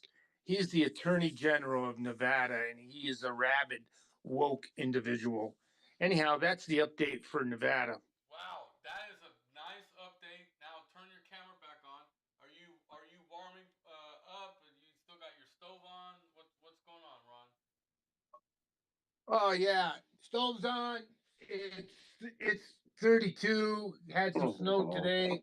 Just a couple inches. Expecting about 5 more days of just a couple inches each day, and yeah. So that's what's going on. I'll be darned. One of Dana and Marilyn, I think, might have had something to interject about something you said. I'm assuming. Yeah. Okay. It's sort of along those lines, but what I wanted to say was that people on the left respond to people like us as being right wing. We are not right wing. We are in the center. We're in a little narrow, tiny gray area called the Constitutional Republic. And unlike those on the extreme left, where you have totalitarianism, and the extreme right, where you have anarchy, we're in the center. And so whenever anyone says that we are right wing, they're either ignorant or stupid, and we need to educate them. Yep. That's really all I wanted to say. I agree. Well, Dana, we always like when you interject. So we're going to get to Marilyn in a second. So Ron, thank you, Dana, for that. Ron, appreciate that big update, and as always, we appreciate seeing you on here because you're one of our hardcore, dedicated guys, and we appreciate you. Thank you. So we're trying to get some of your counterparts in Nevada unmute. So let's see if Sandra or Holly, you guys want to unmute before we transition here to another state. Holly, Sandra, going once. Nope. Okay. Thanks, Ron. We're gonna go now to Oklahoma real fast. Actually, before we go to Oklahoma, I was asked. Sorry, hang tight, Leslie. You'll be next. Our corruption leader, Magaso in Hawaii. We are going to use the the Freedom of Information Act. Is that right, Magaso? Let's talk a little bit about that, and then give us an update of what's going on in Hawaii. And are you warming up? It looks like you're wearing a hoodie. Why are you wearing a hoodie in Hawaii? Well, the only thing permanent in life is change. Oh, that's so cool. I wanted to just briefly comment on the guests for a moment and get to the FOIA. As Trump cuts the services on the federal level and pushes that responsibility to the states, we're already living in a state that the cost of living is through the roof.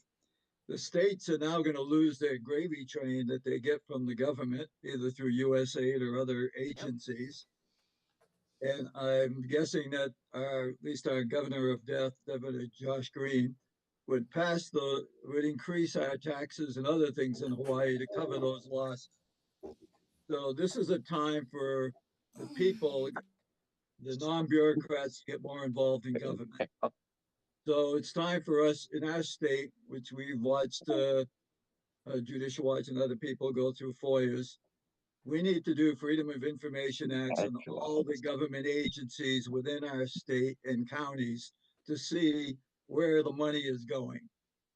It's time. I mean, we live in a corrupt state. We know already, and we got to put our feet to the fire to now get the information out of them. We know if they don't respond to the FOIA, they have 3 opportunities. We need to get their state bonds like we did with the elections and COVID. We need to really get ready that the ground floor, the local people have to get involved in politics now. There are too many rhinos that are hidden in the mix. Well, I did go. Somebody asked me to get involved as a delegate or a district chair recently, but I realized I was in the wrong district, so to speak. But I did take the opportunity to go to a couple of their meetings, and I thought I was in kindergarten watching the discussions taking place at these district precincts and meetings. Lots of rhinos, obvious rhinos, people that just want to hold on to their power based on ego, not really interested in the people or the changes or the things that need to be addressed. So once again, we got to take it to the streets. Okay. How you feeling? You look great. You look like a new man today. Well, I had a rough few days, the last few days, but yeah, having a great day today. Still having problems with the shingles in the head, but it's all good. We work for the Lord, and whatever the Lord asks us to do, we're in alignment to do that, regardless of our health. I mean, Jesus died on the cross for us. We can get up from the whatever ails that we have and do what's best for the people. Yep. Amen to that. Amen to that. Well, thank you, Miguel. We appreciate you as always. We're gonna go to open mic here in a little bit. You and Mike, Rosemary, Rob, Leslie will help Valerie and I do open mic because we'll have to do Bible break and take the dogs out. But hang tight, Miguel. We appreciate you, my friend. Thanks, brother in Christ, right there.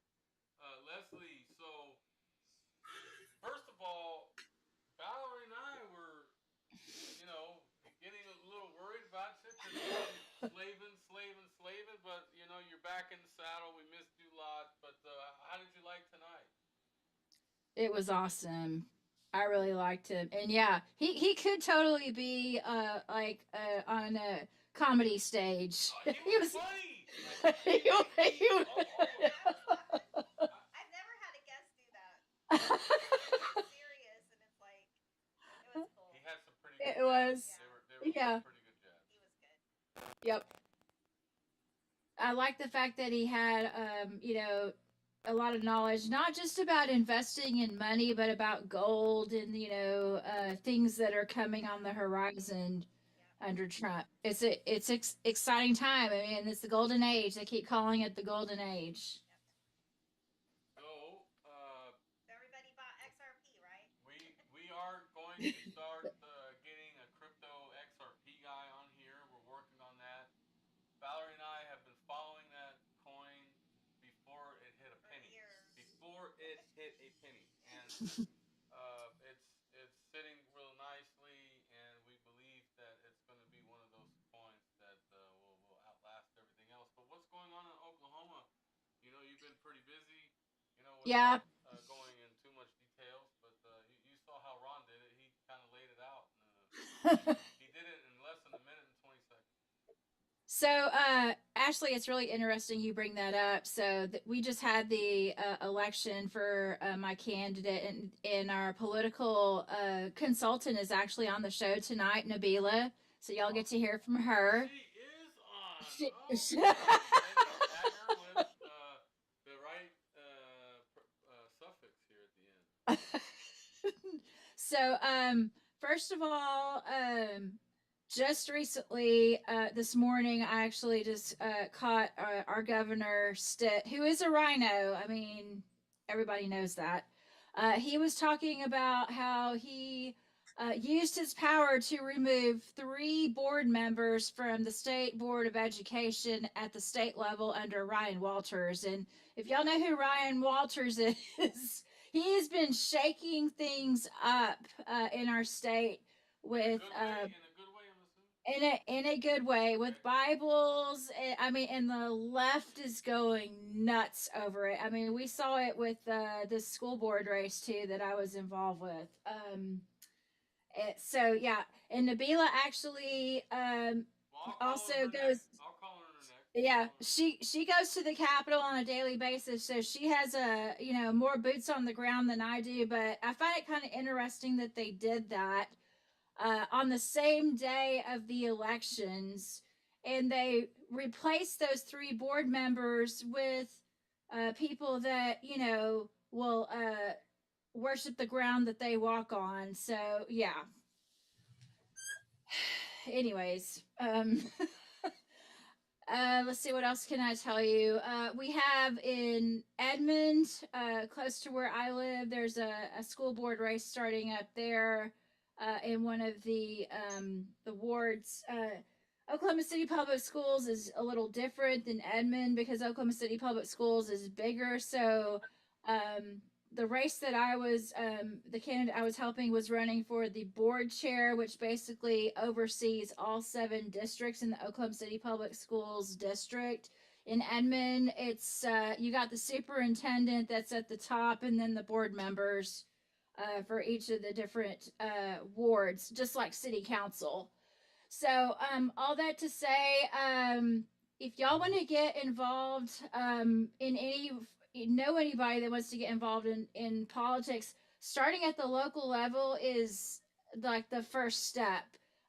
So you don't want to like shoot for the sky. You want to like start at the like the low level and then move up and see where God takes you. But I can now say that I have seen a campaign through and through instead of just doing, like door knocking and everything.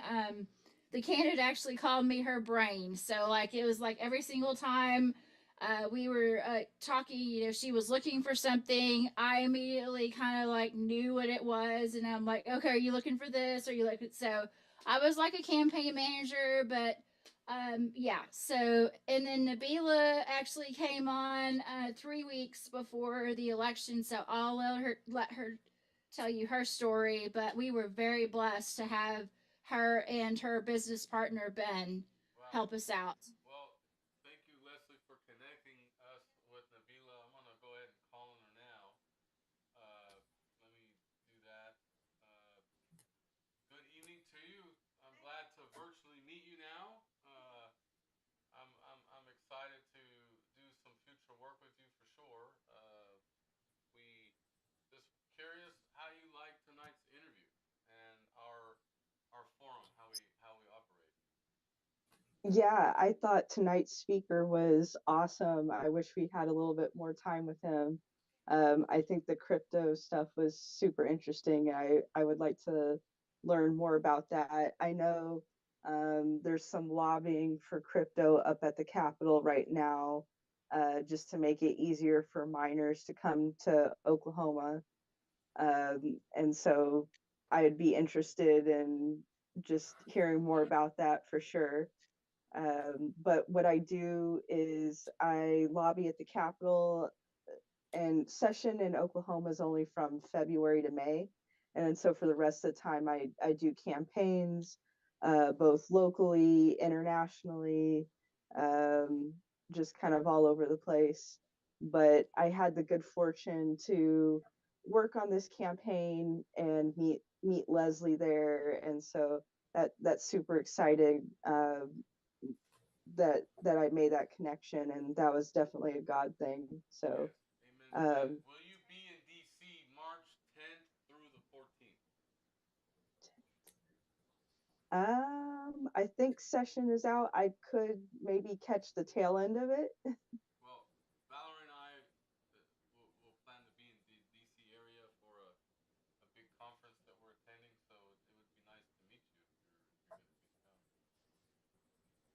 Yeah, absolutely. And the one of the projects, just to if we're doing an update on what we're all doing, is I'm actually trying to introduce a film tax credit specifically for faith-based films in Oklahoma. So last year we had, and kind of the impetus for this last year, our state government offered, I think, Panasonic $1 billion to come to our state, like $1 billion of taxpayers hard-earned money, and they turned it up. They turned it down because of our state. They said, oh, your abortion laws and your anti LGBT laws, we don't want to set up in Oklahoma. And so really that my thought to the the thought in my mind is, okay, well, do we have to change all of our laws just to bow down to coastal corporate entities and their DEI and all that stuff? Or do we build our own industry, our own economy that's aligned with our values instead of always having to capitulate to, oh, well, if you want dollars to come into your state, you have to make it liberal. And so that is the goal, is the proof of concept that I'm trying to build is economies of faith, where we can build economies that align with our values, and they don't have to always be controlled by corporate, agendas and things like that.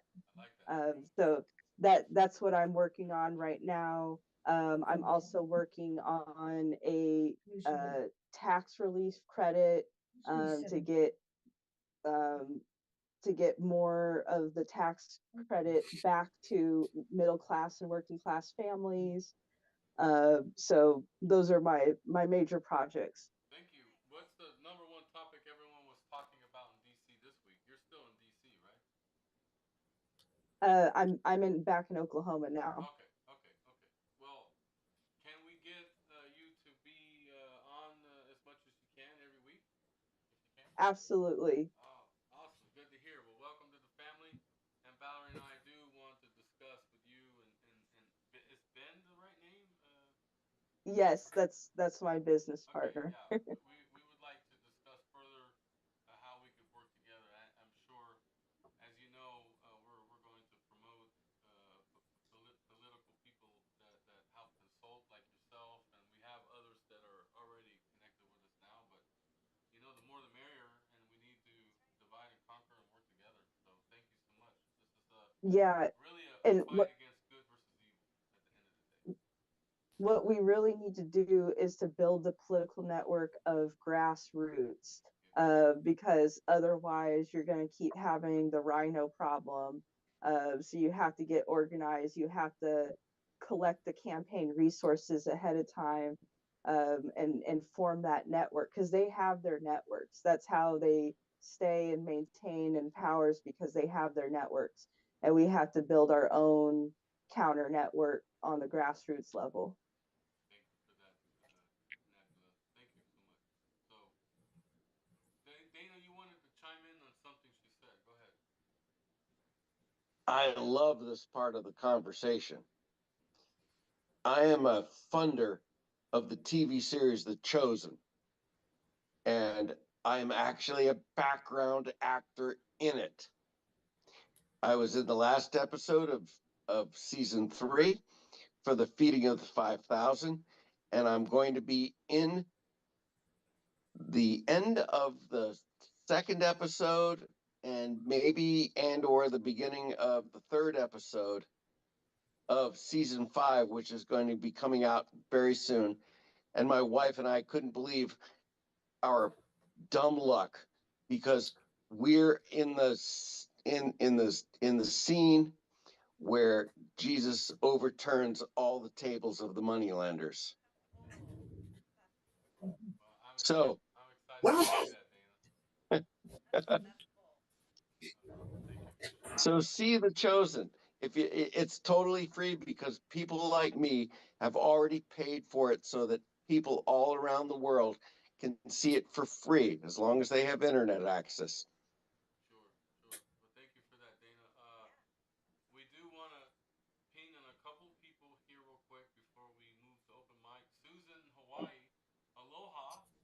Hello, hello. How are you? What intel and Hawaii data do you want to share with us today? Thank you so much for coming tonight, Susan. Oh, yeah, it was really illuminating interview. Gosh, yeah, I've not been. That's been one of my weak parts was the finances. I follow it, pretty religiously, but it's not one of my strong suits. So I just love taking it all in, and especially the validation of the whole thing and XRP to the moon, man. We definitely XRP to the moon. And QFS. I Oh, it's not a myth. and it's been hard to because I don't know who to trust these sites. So I would rather you guys, definitely do a segment on that. That would be awesome. We're working on it. We'll get him back on. We're gonna get an XRP person. I'm working on someone too. So don't worry, we work non-stop. I'm trying to get to the point where I'm 24/7. You guys will never know when I'm sleeping. Wonderful. I'm not trying to hide. I really can't get my video to work. I've tried the buttons. I've got my techie grandson in to help, and it's just not cooperating. I'm not going to get a camera. Somebody's talking. Tom, Katie, hang on one second. You're next. Just want to say real quick, we've got legislature going on in Hawaii right now, so I could say that it looks like the Great Awakening is kind of starting with all the bad legislation going through. People are up in arms and they're sharing madly, and so we are seeing some real momentum. People are showing up and they're staging, show ups at the Capitol. I can't get out there really because I'm, on one of the outlying islands, and it's just really, really hard to do that with a work schedule and family to do that. But a lot of people are turning out for it. It's really exciting, and we're just pushing and supporting everybody we can. And so that I would say is just a real good point to bring up. And so I guess from there we'll let somebody else say their part. Well, no, Susan, first, thank you so much. You're a sister to us, and you're part of the family. You always have really good data to share. Thank you so much. We do want to have an XRP session. We do want to have a crypto session, but yeah, it's in the plans, and Valerie and I don't give up on you guys. So you've seen that we bring some pretty good guests on. Oh, thank you. Well, our hearts are there with you. It's we want to give everyone space to to Generals on. One was General Flynn, and yeah, been wonderful. No, I listen. I couldn't hope to top the people you're bringing in. So you're just I'm really excited about the luminaries you're bringing in, and very grateful and enjoying it very much. And yeah, this is wonderful. Perfect. Yeah, keep up the good work. Well, thank you for the update. Liz, Texas, I see you're on, sis. We haven't seen you on in a while. We miss you. Hopefully you're doing all right. Unmute if you want to share some updates. There's a Kathleen White. I don't know if this is the Connecticut Kathleen, or I'm trying to unmute you if you want to tell us what state you're in, Kathleen. If not, we will well, there's Soliday, Pennsylvania. You got anything to share tonight? All right, Tom and Katie, unmute. What'd you guys think? It was great. Katie's with me. Her phone's still messed up. We're going to take her out tomorrow and get a new one. You have us lumped together on the same thing. Yes. Well, we're separate. She has her own phone. You'll next week, make sure you send her the text. She'll have a new phone. But yeah, we're both listening, and the guy was great tonight. I mean, the knowledge he has is fantastic. Just to listen to it, and and like Katie's sitting here listening to this, like this is all new to her, and she thinks it's awesome. So let me pass the phone off to her. Okay. Thank you, Katie, for coming on. How are you doing, doll? Hi, Katie. Hi, you guys. I'm doing good. Yeah, this phone of mine doesn't really work, so. But I thought it was great tonight. I forget what the comment I was, but the speaker was great, and he made it all understandable and straightforward, and no anything else with it. So yeah, totally enjoyed it. Perfect. Thank you so much. Any Florida updates you guys want to share besides you're always in the sun? So you want to come off, Sammy? I want to have a We have to see your dog, Tom. Tom. No. Thomas, get Mika and show everybody Mika real quick. Okay. There Wake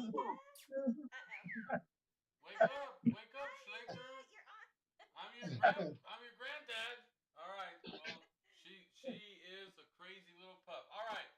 I think I went and tried to touch everybody I could before we go to. That my thing is, I feel when I come across like Before we go to open mic, so I'm gonna go ahead and do open mic and Rob, Gay, so Dana, Rosemarie, Mike, Leslie, Ron, Sandra, Nevada, Susan. I'm gonna unmute you guys. Now here's the only rule I ask everybody. Okay, be cognizant of not hogging the mic. So if you're talking and you're talking, thinking in your mind, you got this little bar, and it eventually runs out, and then you got to pass the baton to somebody else to talk. All right, and just be respectful of that because we all want to share some data points and whatnot. So please, you all can unmute all yourselves now. I do. When we come back, we will have Ken, California, try to give us a little pointer about the financial collapse. And make no mistake, Ken, Christian Briggs tonight said that a market correction is coming, but he's not on board with a collapse yet. So, but we'll talk about that in a moment. Rob, I sent you a couple emails when I was trying to sleep last night because I'm flying back. I only got one though. So help me kick off the open mic intel. Valerie and I will be back. We're going to walk our dogs and do a quick bio break. Thank you guys. Let's make sure there's no quiet air either. Thank you, Rob, and everybody. Thank you. Okay, I guess the big news this week, as if there wasn't some big news, was we got Miss Gabbard and Mr. Kennedy in the cabinet. We've got one more major one to go through, and that's Kash Patel. He's the one I'm really looking forward to because as soon as he gets in, he said within a day, he's going to release the Epstein files. Woo. Who else has got enough popcorn to eat through all that?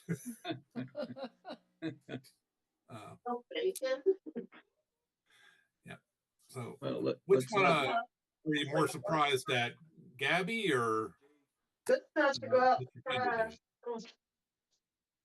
Yes, Rosemary. Gotta go. See ya. Oh. All right. Take care. Oh, okay. Okay, so which one surprised you the most that they got through? I was kind of surprised Gabby got through. Well, I was a little surprised with Robert F. Kennedy with all the things that were coming out about him lately. I was in support of him, but I felt pretty confident that Tulsi would go through, which she did. I think it was 52 to 48. I'm not sure at Robert Kennedy. I don't remember what his total was. It was 52 to 48. Same, yeah. Yeah. So good news there. The more Trump's people get in, the quicker we can get things done. Do you have any feeling? Do you think Kennedy will be on the Epstein files? Robert Kennedy on the Epstein files? Yeah, he isn't exactly a Boy Scout. True. I haven't seen his name on any, say, conspiracy theorist list, but we never know. I know in his memoirs, he threw out some dirt on himself, so hopefully he won't be there or get placed there. If you would have said Ted Kennedy, and God rest his soul, I would have said yes. Yeah, that would have been a true one. But we'll see. So, Mike, do you think they're going to do the Doge to the Federal Reserve? I've heard tales that Ron Paul is wanting to go in with them when they go in. There's so much corruption. They're going to try to do everything to stop something like that from happening. Okay. But do you think they might be able to push it through? Because it sounds like they're going to start pushing back on everybody that's fighting, to block Doge. That's a big undertaking. I think what they have to do is to go after people like Schumer and and Warren, all these senators who are making 160,000 a year and are worth $50 million, okay, and make an issue of where did you get your money from? How did you become so wealthy? How does Chuck Schumer, who was a congressman for years, then becomes a senator? How's he worth $48 million? Can you tell me? Well, how did AOC become worth 27 million from being a bartender? You know, in just how many years? But unless the DOJ starts going into and investigating, where did you get your money from? Because the ones that are screaming the loudest are the most corrupt, if you haven't noticed. Yes. Okay, you notice that freaking congressman from Maryland, that Jewish guy, what's his name? The one that wanted to impeach Trump on day one. Oh, Green? I don't remember him. I can see his face in my mind, you know. Was that Okay. Green? No, it's Green? not Green. No? No. The Jewish congressman from Maryland. He's the one that said, I'm going to impeach Trump on day one. He's going to oppose him. That guy is dirty as the day is long. They have to start looking at these people. Now, that brings up a problem. If they start focusing on those people and bringing them down, they're saying that they're being targeted because they oppose Trump. You know, They're not getting targeted because they oppose Trump. They're getting targeted because they made $45 million and it's unexplained that where the money came from. Yeah, aren't they kind of showing themselves? Yeah. To me, they're showing themselves because, like you said, they're making noise about it. They don't want to be investigated. They have something to hide. Who on earth would not want to see corruption be routed out, except for those who were involved with corrupt? You know, I mean, it's just it's really as basic as that. I mean, people have got to be able to see through that by this point. well, a lot of them, if you notice, they do draw crowds. Those are the people that scare me because it's like that one minister down in one of the Carolinas saying that they've got that his parishioners should start targeting the people that are on Doge. Right. Physically targeting. Yep. They also pay people to come in and protest with them. Just stand there. Oh yeah. Yeah. But I think along with what you're saying, when the Epstein list comes out and those things are going to have names, and Doge in the second pass through, they're going to start producing the names of the people that are getting all this money right down to the lowest level. Also, what Pam Bondi is doing now with bringing New York into the picture with the Attorney General, and so we're going to see with the illegal immigrants and the money that went to them. So they're all linked together, and once the domino starts, they're all going to fall. Well, Katie, bar the door and get ready because they won't go down quietly. I know that much. Well, they're the ones receiving the funds. You don't think that minister is receiving money? Oh yeah, definitely. So I want to bring something to y'all's attention that just happened recently at the last State Board of Education meeting. This was after they had the whole ice raids thing. I don't know if y'all heard that they were planning on doing melt the ice protests outside of places like the Board of Education, like they did that in Oklahoma. I have a friend of mine that is now traumatized because one of the people from that group decided to actually take their hands and physically put them on my friend to take her flag away. She is now traumatized. She will not go anywhere near any crowds. The police that were there did nothing.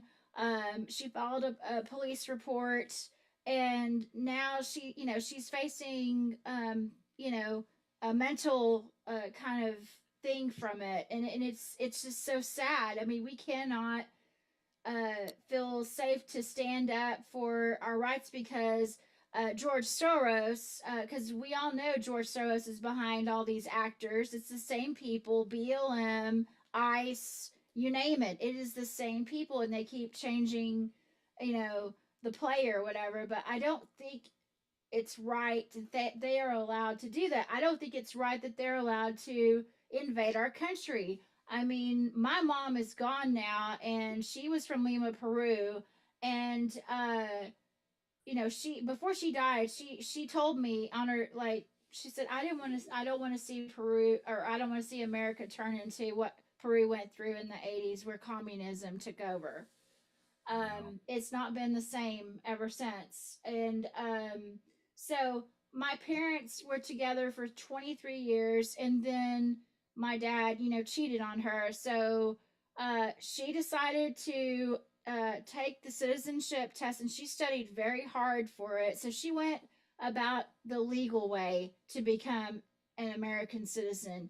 These people are allowed to come in here and, you know, do and take and kill and whatever the heck they want, just because the previous administration told them they could.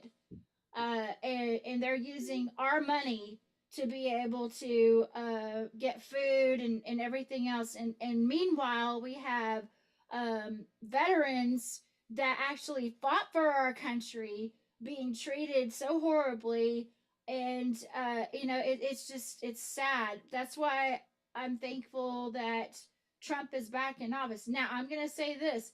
There's a lot of people out there that do have this thing that they think that Trump is their savior, and that is not it. Trump is just a man, just like I'm a woman. God can use any of us in different ways, and but we have to be very, you know, obedient, and we have to listen, and you know, and that sort of thing. But I mean, I can't believe where we are with, I mean, all of this, and I think this is just um another way for, like, I mean, the enemy knows that his time is short. That's why I think there is so much of this going on right now with Trump being back. What do y'all think? Well, I believe that America is under judgment from God. And one thing God has always been very faithful in doing is letting you know why you're under judgment before he destroys you. That kind of puts the willies in me.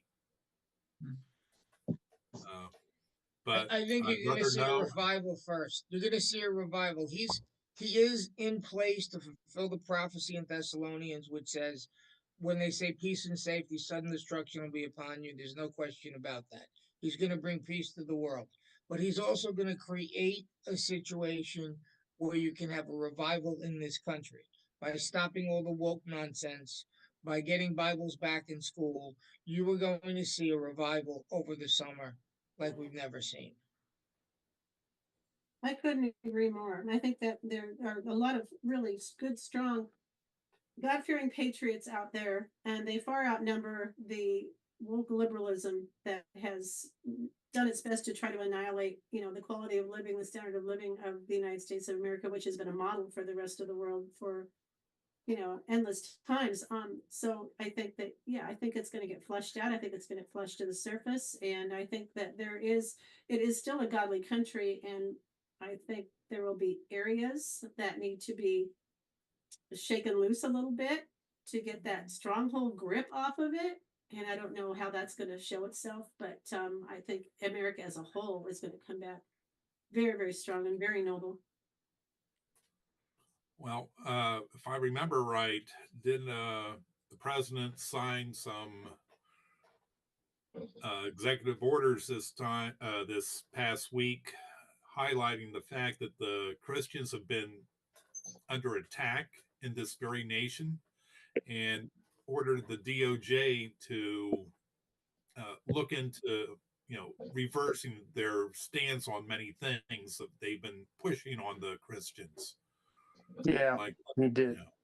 You know, And that's gonna set the foundation for a revival.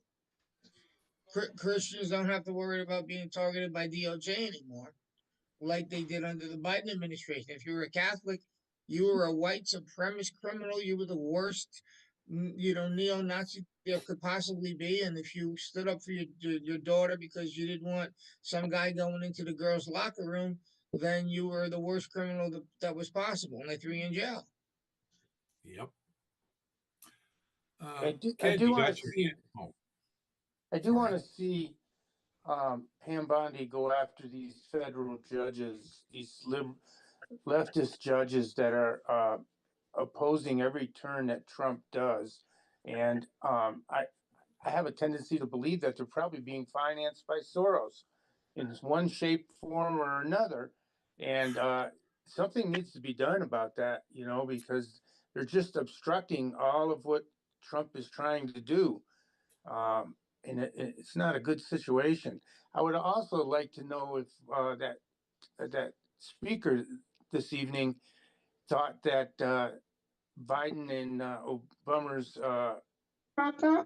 time, their administration actively worked to destroy our country by bankrupting us.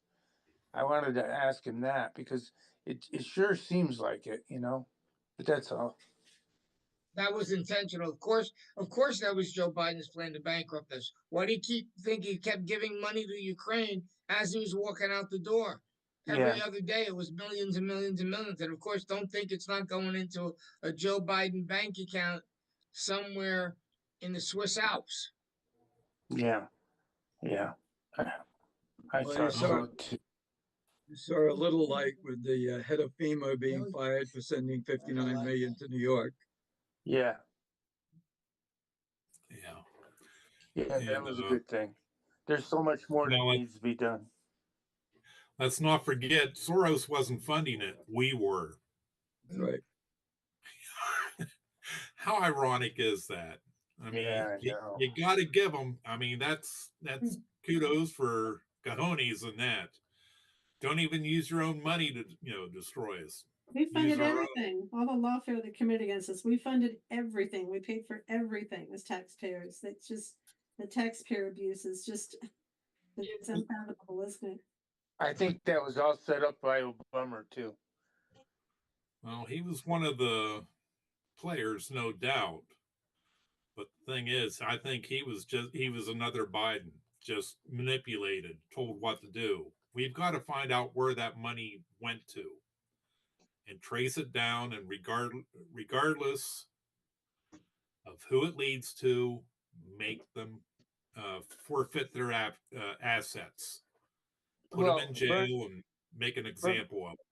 Burns my ass is that you've got all these rich Ukrainians now because all that money went to Ukraine, and now all of a sudden you have so many rich Ukrainians, at resorts buying yachts and all kinds of stuff. That's all our money. You know what I'm saying? That's where they got that. And Ron, I hate to tell you, possession's 9/10 of the law. It's theirs now. Unfortunately. Now, according to Zelensky, he only received about half of what we sent. So there's still half out there. We got to keep trying to get some accountability. That's for sure. Yeah, for sure. Well, there's a lot of shell companies. Oh, what was it? Biden's family had like 27 shell companies. Okay, now times that by your number of politicians. Yeah, it's going to be fun. I would really like to see if the politicians received any money from Ukraine. When is that happening? Oh, yeah. Well, I'd really like to see if that come about, that they could prove that, some of our politicians received money from Ukrainians or, they say that, I see that on the internet, that happened, and they had a whole list of how many million each one of our congressmen received, but I don't know if that's true or not, but I would really like Bondi to look into that and then prosecute them for that. Yeah. Ken, you have your hand up. You've been very patient. You can unmute yourself now. Okay. Yeah, can you hear me? Yes, we can. Okay. Just Boss, keep it slow. Yeah, I want to be Okay, I'm going to keep it very realistic Going for to everybody Bailey here. first, and then maybe we can get in. Hello? Okay. Okay, yeah. Okay. First of all, please, let's get to a very realistic situation, what we are talking here and where are we heading.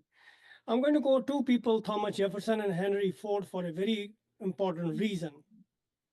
Henry Ford said, "It is well enough that people of the nation do not understand our banking and monetary system, for if they did, I believe there would be a revolution before tomorrow morning." Okay? Number one. Number two, let's go to Thomas Jefferson. I'm going to bring back to you guys to a line where we are talking. If the American people ever allow private banks to control the issue of their currency, first by inflation, then by deflation, the banks and corporations that will grow up around the banks will deprive the people of all property until their children wake up homeless on the continent their fathers conquered. The issuing power should be taken from the banks and restored to the people to whom it properly belongs. I sincerely believe that banking establishments are more dangerous than standing armies, and that the principle of spending money to be paid by the posterity under the name of funding is but swindling futurity on the large scale. Thomas Jefferson. Okay, please let's And come that's to, why he got rid of the first bank of the United States. yeah, let's come to the reality of this country. Please, throughout civilization, bankers have moved from one country to another for their Ponzi schemes. Okay, anywhere they always made a home country for their base to loot the rest of the world through a monetary system. So the last one sucked was Germany, dry of their currency, and what happened to them? Okay, it is done through the London banking Rothschilds. Our country was completely hijacked in 1913. Okay, they took hold. Only Andrew Jackson tried to save this country, who killed the US National Bank. Okay, and then JFK Kennedy tried under Executive Order 11110 to nullify this fraud bank, issue the silver-backed currency, and he has to take the bullet in his head from Bush thug gang in this country. Okay, the CIA and the military-industrial complex, the Pentagon, and everybody. Okay. Well, Ken, we should find out more about that, because that was the other thing that's coming up for release, and when Cash Patel gets to be. No, sir. Let me explain you guys where we are. You guys are missing half of the story of the world, what is happening, because my focus has been totally on a monetary system and financial, as I've been saying all along.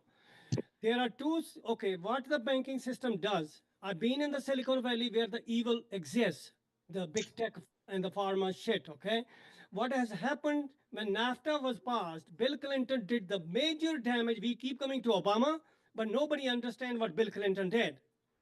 Bill Clinton, son of a bitch, did the Glass-Steagall Act, which protected us from the banking cartel, which was put in 1937 to save this country from the banking cartel. He dismantled the the Glass-Steagall Act.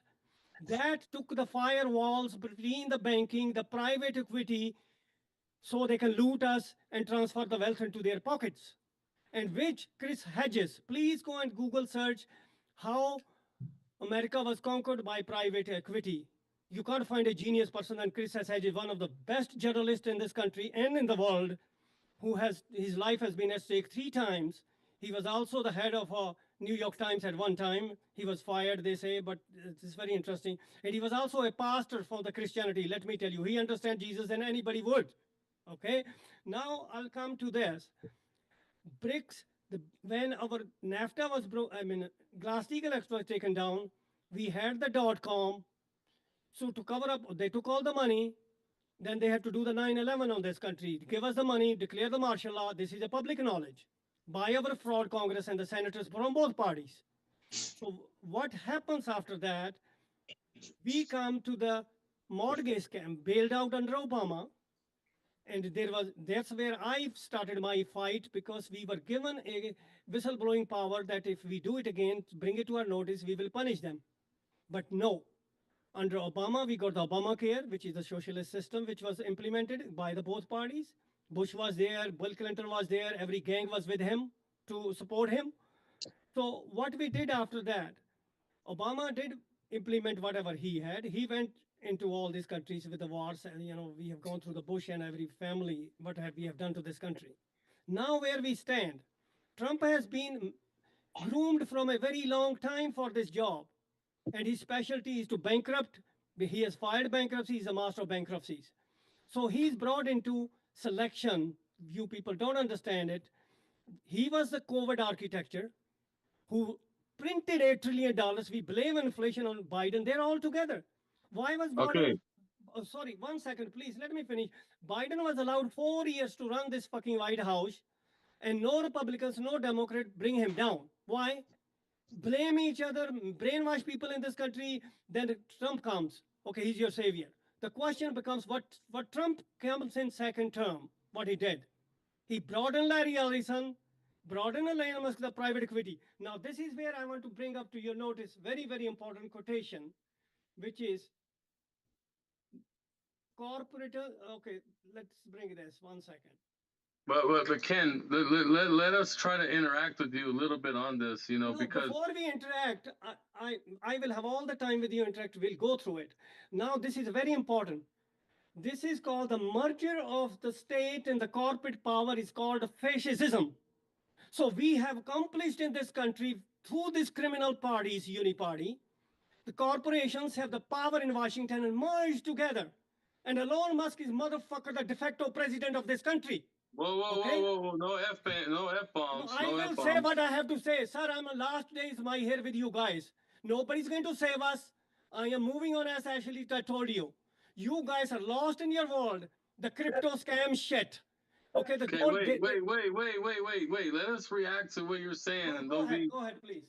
Don't curse and don't get angry about this. Rob, McGay, so I need you guys' help when members go off the rails a little bit like this. Try to I'm not going off the rails. You can go ahead, please. I'm not going off the rails. But the game is over for this country. BRICS are negotiating. All right. Well, hang on. Let us react, okay? So you talked a lot about that. So Rob, McGay, so Ron, Tom, Katie, you guys got your mics unmuted. What do you think? I think he's right on. I think he's spot on. What he's saying is spot on. He has a lot of knowledge, and he's frustrated because he sees the direction that we're going into. He has a lot of knowledge, and we should listen. Well, short of revolution, what are we going to do? The same thing as Iceland did when they realized they were being ripped off. We have to do something with our dollars, Rob, that protects us for the long term, I think. Right? They're going to own everything. That's what he's trying to tell us. Well, they've got it in the bank. If the banks go bankrupt, they can take our money. That's what I was trying to get to before about the states and the county. It's the people that have to take back the government. We've got to get non-politicians in there. We've got to get the money, as Jefferson pointed out, back into the people's hands. Well, they can't take my money because I don't have any. I know, but we just can't sit on the sidelines and watch it all fall beneath us. And if it raises up, we're already there. But we have to be prepared. I always had a motto that, prepare for the worst, pray for the best. I think he has a lot of knowledge, and it makes sense what he's saying. So it's good that he says these things, but we don't need to belittle the group, because what I get frustrated with Ken is, he understands this financial collapse in a lot of detail that some of us on the show may not be aware of this level of detail. And this is what we were getting mad at Anton about, is he would belittle the group. You guys, I've been telling you for a long time, you just don't get it. That kind of stuff we can't really communicate like that because we're live. We can't look like that we're divided. I mean, we could look like we don't necessarily agree on every topic, and that's healthy. But we don't need to belittle people. Okay, Yeah. Rob, and Ron, and Miguel, and anyone else that's on the line. You know, we just had a CEO of a financial asset company tell us that a correction's coming. Okay, and he doesn't necessarily believe that it's a collapse like Ken thinks, but Ken's not alone. There's people that are really worried, and I'm kind of in that category too, where we talked with Christian about the BRICS, the BRIC nations, and they're coming up, and how much they're all valuated combined GDP. I mean, if they all say F the dollar, which I believe they're going to, and that's their plan. Trump's already heading us down a trade war scenario. The American Christian said the American people are going to have a struggle. I heard him say that it's going to be 4, 6, 8 months. Maybe a year and a half. He gave us a timeline. He said right around Q3 of 26, that's when things should bounce back. So, Ken, we're not. I mean, I know I have been very vocal on this platform that a correction's coming, and we need to prepare. We need to get into tangible assets. We need to repurpose our dollar into something that is tangible, because I'm afraid that all fiat currencies are going to have their demise soon, and toilet paper would be worth more than dollars being printed. I mean, look what's already happened with the penny, right? I don't know if Dana's still on or not, but Dana and I actually talked about the penny being worth more back in the day because there was more copper in the penny, and they started making it less copper over time. So we knew back then that the copper was, if you melted the pennies down, it'd be worth more than what the pennies value were. And that's how much inflation and how much our dollars devalued over time. So yes, Ashley Wise is in alignment with Ken in the sense, I'm not 100% sold that our dollar's going to make it. I really ain't. I'm really not. I don't think it can. I think they have to, at some level. I don't want to use the word crash, but the fiat dollar has to go away, and there needs to be a replacement currency, a gold and precious metals backed replacement currency. And our guest speaker today kind of echoed that there will be, and my research has yielded the same thing, that we will have a replacement currency that is supposedly running parallel to the current system, the fiat system, the petrodollar, that needs to go away because it's printed out of thin air. It has no backbone, and it's just the seed of corruption. So it has to go. How it's going to go is something that everyone can analyze, because there's a lot of different narratives out there about how can the Wall Street crash or the dollar crash. Yeah, I think we are in for some rough bumps, but I think we have to go through that to come out the other side. And what are the things you can do to protect yourself from those rough bumps? There's a number of things you can do. Nothing is foolproof, but yeah, I think that we are looking at the replacement of our American currency as it is, and it will be American currency still, but not the currency we know today. Well, so on that end, Ken, I think the team is in alignment on some of your rhetoric. So you could, I guess, negate future aggressions, implying that we're not really understanding. Because I think, actually, let me finish. I think a lot of us do understand that it's coming. Now, the severity of it, and I want to remind you, just like I remind the woman that I love, and we spend so much time together, and I've been married to her a long time, is that none of us are going to be able to really predict the future. No, so we are. when we start talking about this is going to happen tomorrow and these kinds of things, I get disconnected to that, because more often than not, we're going to be wrong in trying to predict the future. And this platform should be more about, hey, this is coming, but we don't know when. That way, people don't be like, oh yeah, we listened to you guys and you said it's going to happen tomorrow and it didn't happen tomorrow. So I just don't. I know that a financial reset, not I wouldn't say reset. I think it could go to that point, but there is going to be a correction. There is going to be some changes. Go ahead, Ken, and then we're Yeah. going to have to get off the financial collapse and go into another Okay, topic. no, please let me tell you one thing, please. I'm not going to belittle anybody. I respect everybody. That's why I come back here, because we are truly honest human beings. Okay, that's why I'm connected here, please. Okay, I'm not going to belittle anybody, but please, one thing you understand. Throughout the monetary system, it's a pyramid scheme of a fractional banking. It's a mathematical outcome. Please, let's look at that point of view. Okay, when you print so much money and the rest of the world loots you through it, we are a tax haven for the rest of the world. They can invest in our stock market, they can make billions, they don't have to pay a zero tax. We, the people of this country, the corporations which are inflation, Thomas Jefferson's two words are magical: inflation and deflation. That's how they will steal your property, right? So $1 stock is inflated to $100. The valuation is taken to $1 trillion for a corporation. Who is the beneficiary? The CEO becomes, the first trillionaire in the world, right? Where did that money come from? It went from your pocket into his pocket, your blood, sweat, tax dollars of this country.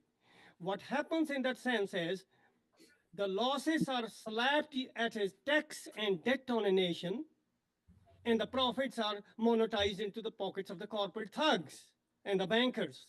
Okay, this is the true monetary system Ponzi scheme. So as a nation, we have debt that today, the income tax that we are collecting versus the debt we are servicing, we are already in a negative cash flow as of today. So we don't have money extra to extract from the American people. They're taxed to the hilt. They can't afford a home. They can't afford a car. Interest rates are not going to be zero sum game anymore. So please, the world is saying we don't need your dollar. You're bullying us. You're throwing bombs at us. You're doing a regime change in our countries. We don't need you. So the BRICS came with an alternative platform. And who does this? Bankers. 60 years is the life cycle of a monetary collapse, mostly. So now our nation has been sucked dry by this criminal gang. Now they have moved their goalpost to China. We moved our industry to the Chinese. We gave everything them on the platter, and we're using their all, and we financialize the world through the stock market and the Ponzi schemes of the crypto shit and that shit, okay? This is no strict value it has. Gold has, our founding fathers were clear. Money can be coined, not printed. So as you said, all the currencies are going to go to zero. Yes, but the BRICS is a reality. 55% of the population has moved. Behind the scenes, there are negotiations for the revaluation of gold. So what we have done, the gold has moved to New York from London. Paper future market is in turmoil in London for last 2 weeks. What is happening? They can't deliver. The shorts cannot deliver the gold. They are going into default. So what physical presence of the gold in your pocket will save you. Nothing else will save you. Going back to $30 an ounce, go to $800 after the revaluation.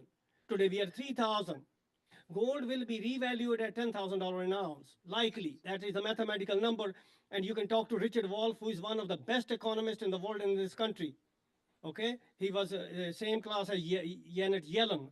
You can bring him on and talk to him. He's in San Diego. Okay, so the problem we are facing, Trump is all this. We are talking about reciprocal tariffs. Founding fathers did the tariffs, but there was zero income tax. Nobody is, out. yeah. So today we are not talking in full sense of the equation. We are missing the half. We are doing the half. Nobody's talking about what the debt we have on the books. We are just talking about, I'm going to put tariffs. What is tariffs? It's a tax. Okay, you bring in steel at 100%, your construction cost in your buildings is going to go up by 100%. Okay. No, I get it. But let's let some people react to it. Ken, I think you beat it down. We understand your position on this, really. Uh, Rob Magaso, what's your reaction to that? And then let's go to a positive discussion point after you guys react, and let's talk about some of these appointments that got confirmed. So. Well, we already talked about the people that got confirmed.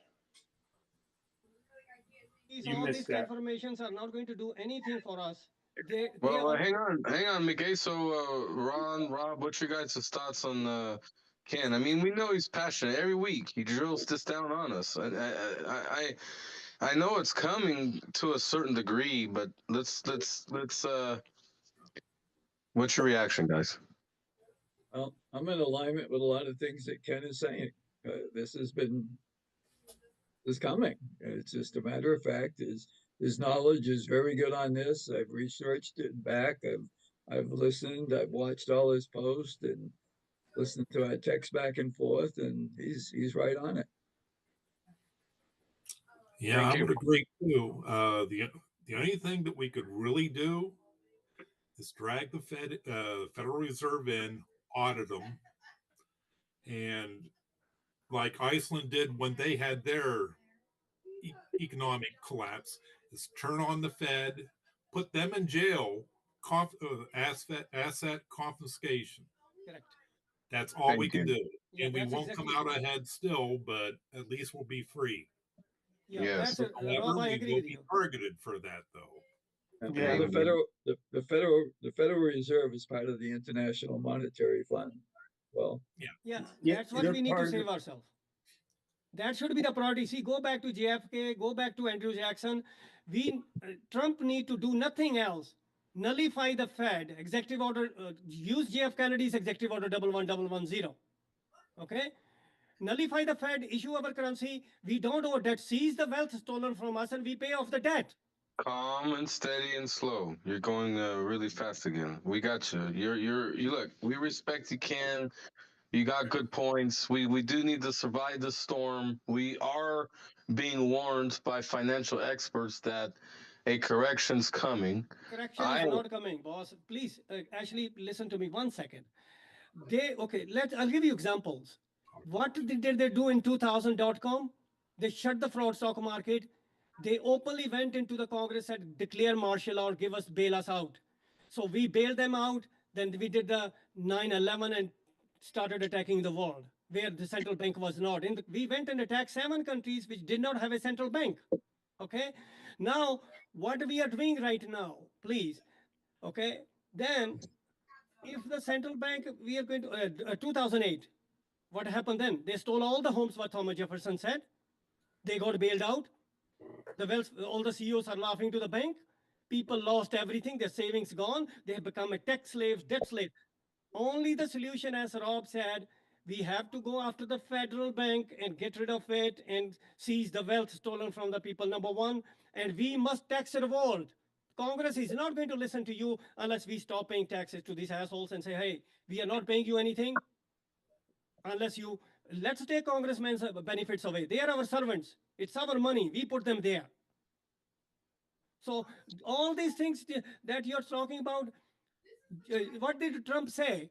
mRNA is great. It's going to, and then Larry Ellison explains how he's going to give you new vaccinations. Give me a please break what we are listening, and we are still protecting that con man. That's what makes my blood boil in this country, that we know facts. We know he's a criminal. We know what he did to us in first term. We are always ignoring Trump. We are defending Trump. Why are we defending Trump? $8 trillion printed. COVID lockdown. Who got locked down? The barber shop, the little guy.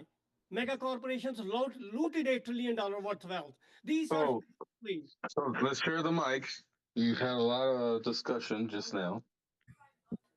You got a lot of discussion, so let's share the mic. Rob, what's the next topic? Oh, okay.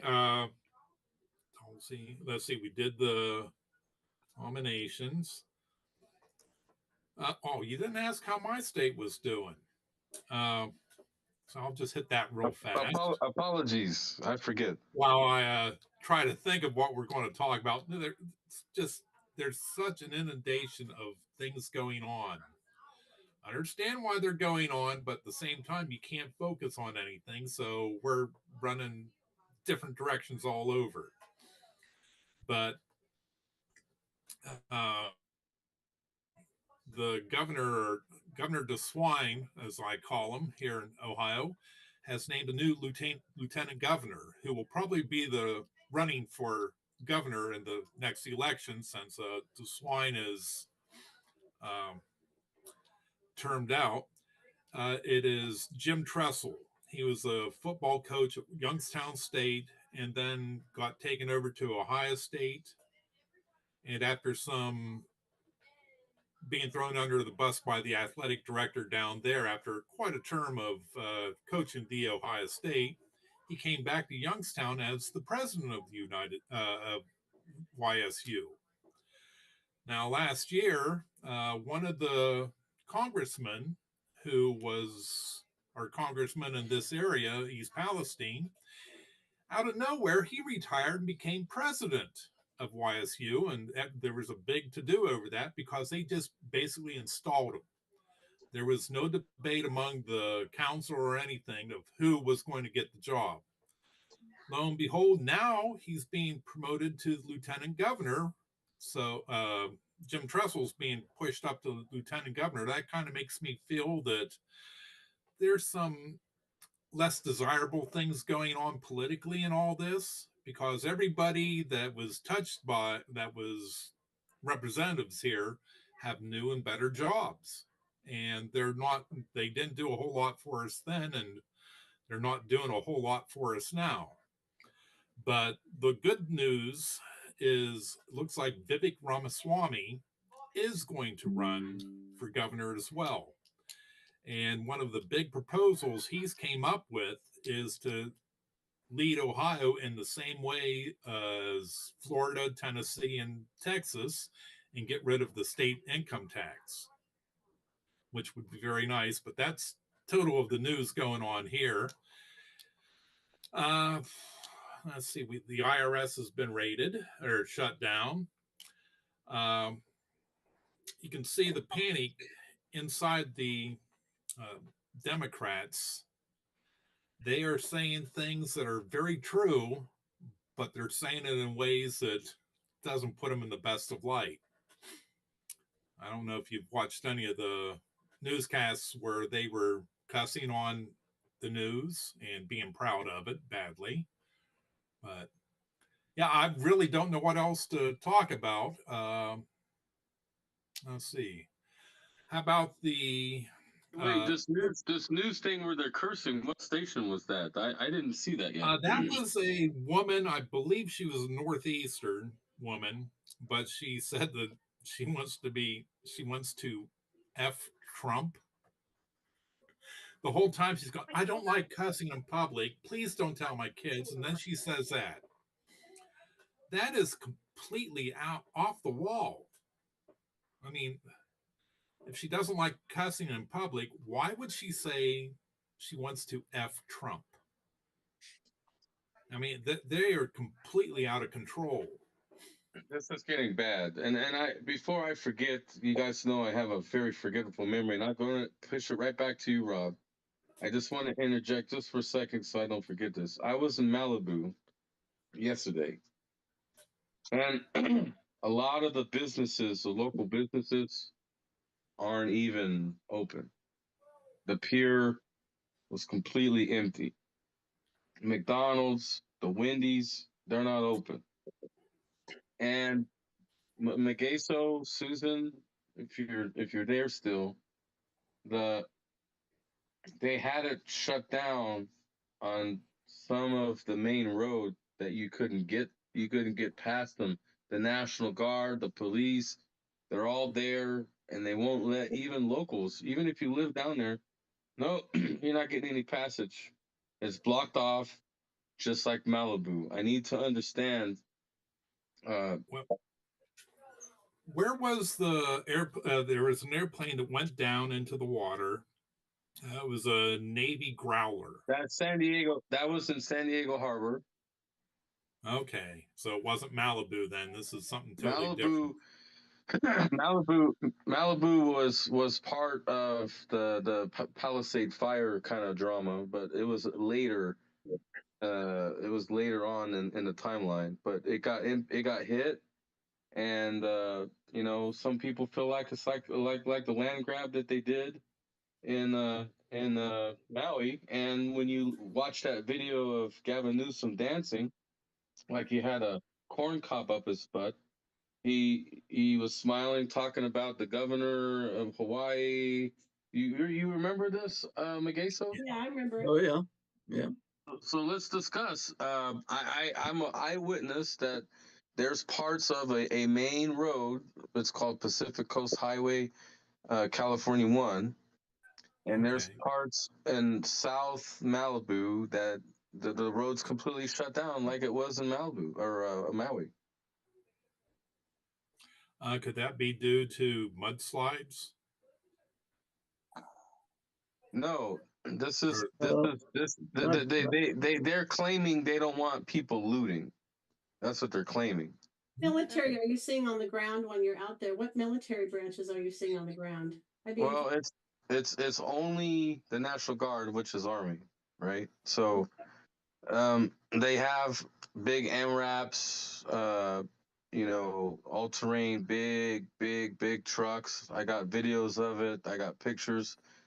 They have parts of the roads shut down, and they won't let anybody get past. And I don't know. That makes me wonder. They're doing the same stuff they did in Maui. Well, not to be a conspiracy. Not to be a conspiracy theorist, but Malibu in that area was high human trafficking and sex trafficking area. Exactly. A lot of underground tunnels. So usually when they're going to do a smart city or a military operation, either one, they're going to close that whole area down. It's a crime scene. What's that? So these things, Rob, I have one thing to update you on Vivek. Okay. Hello, Rob, can you hear me? Yeah. Vivek, okay, let me tell you, that is the biggest thug you would ever come across. Let me give you his history. He acquired a Alzheimer drug called Axovant for $5 million in 2014. Drug had already failed in phase 2 trials in 2010. Vivek's own mother, Geeta Ramaswamy, conducts new phase 2 trial in 2015, which is conveniently successful somehow.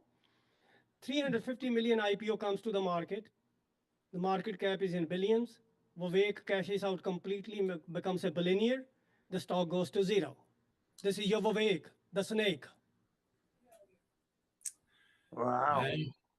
This is a fact. Go and check, please. Everything is documented. documented. I remember the story before, but he does speak a good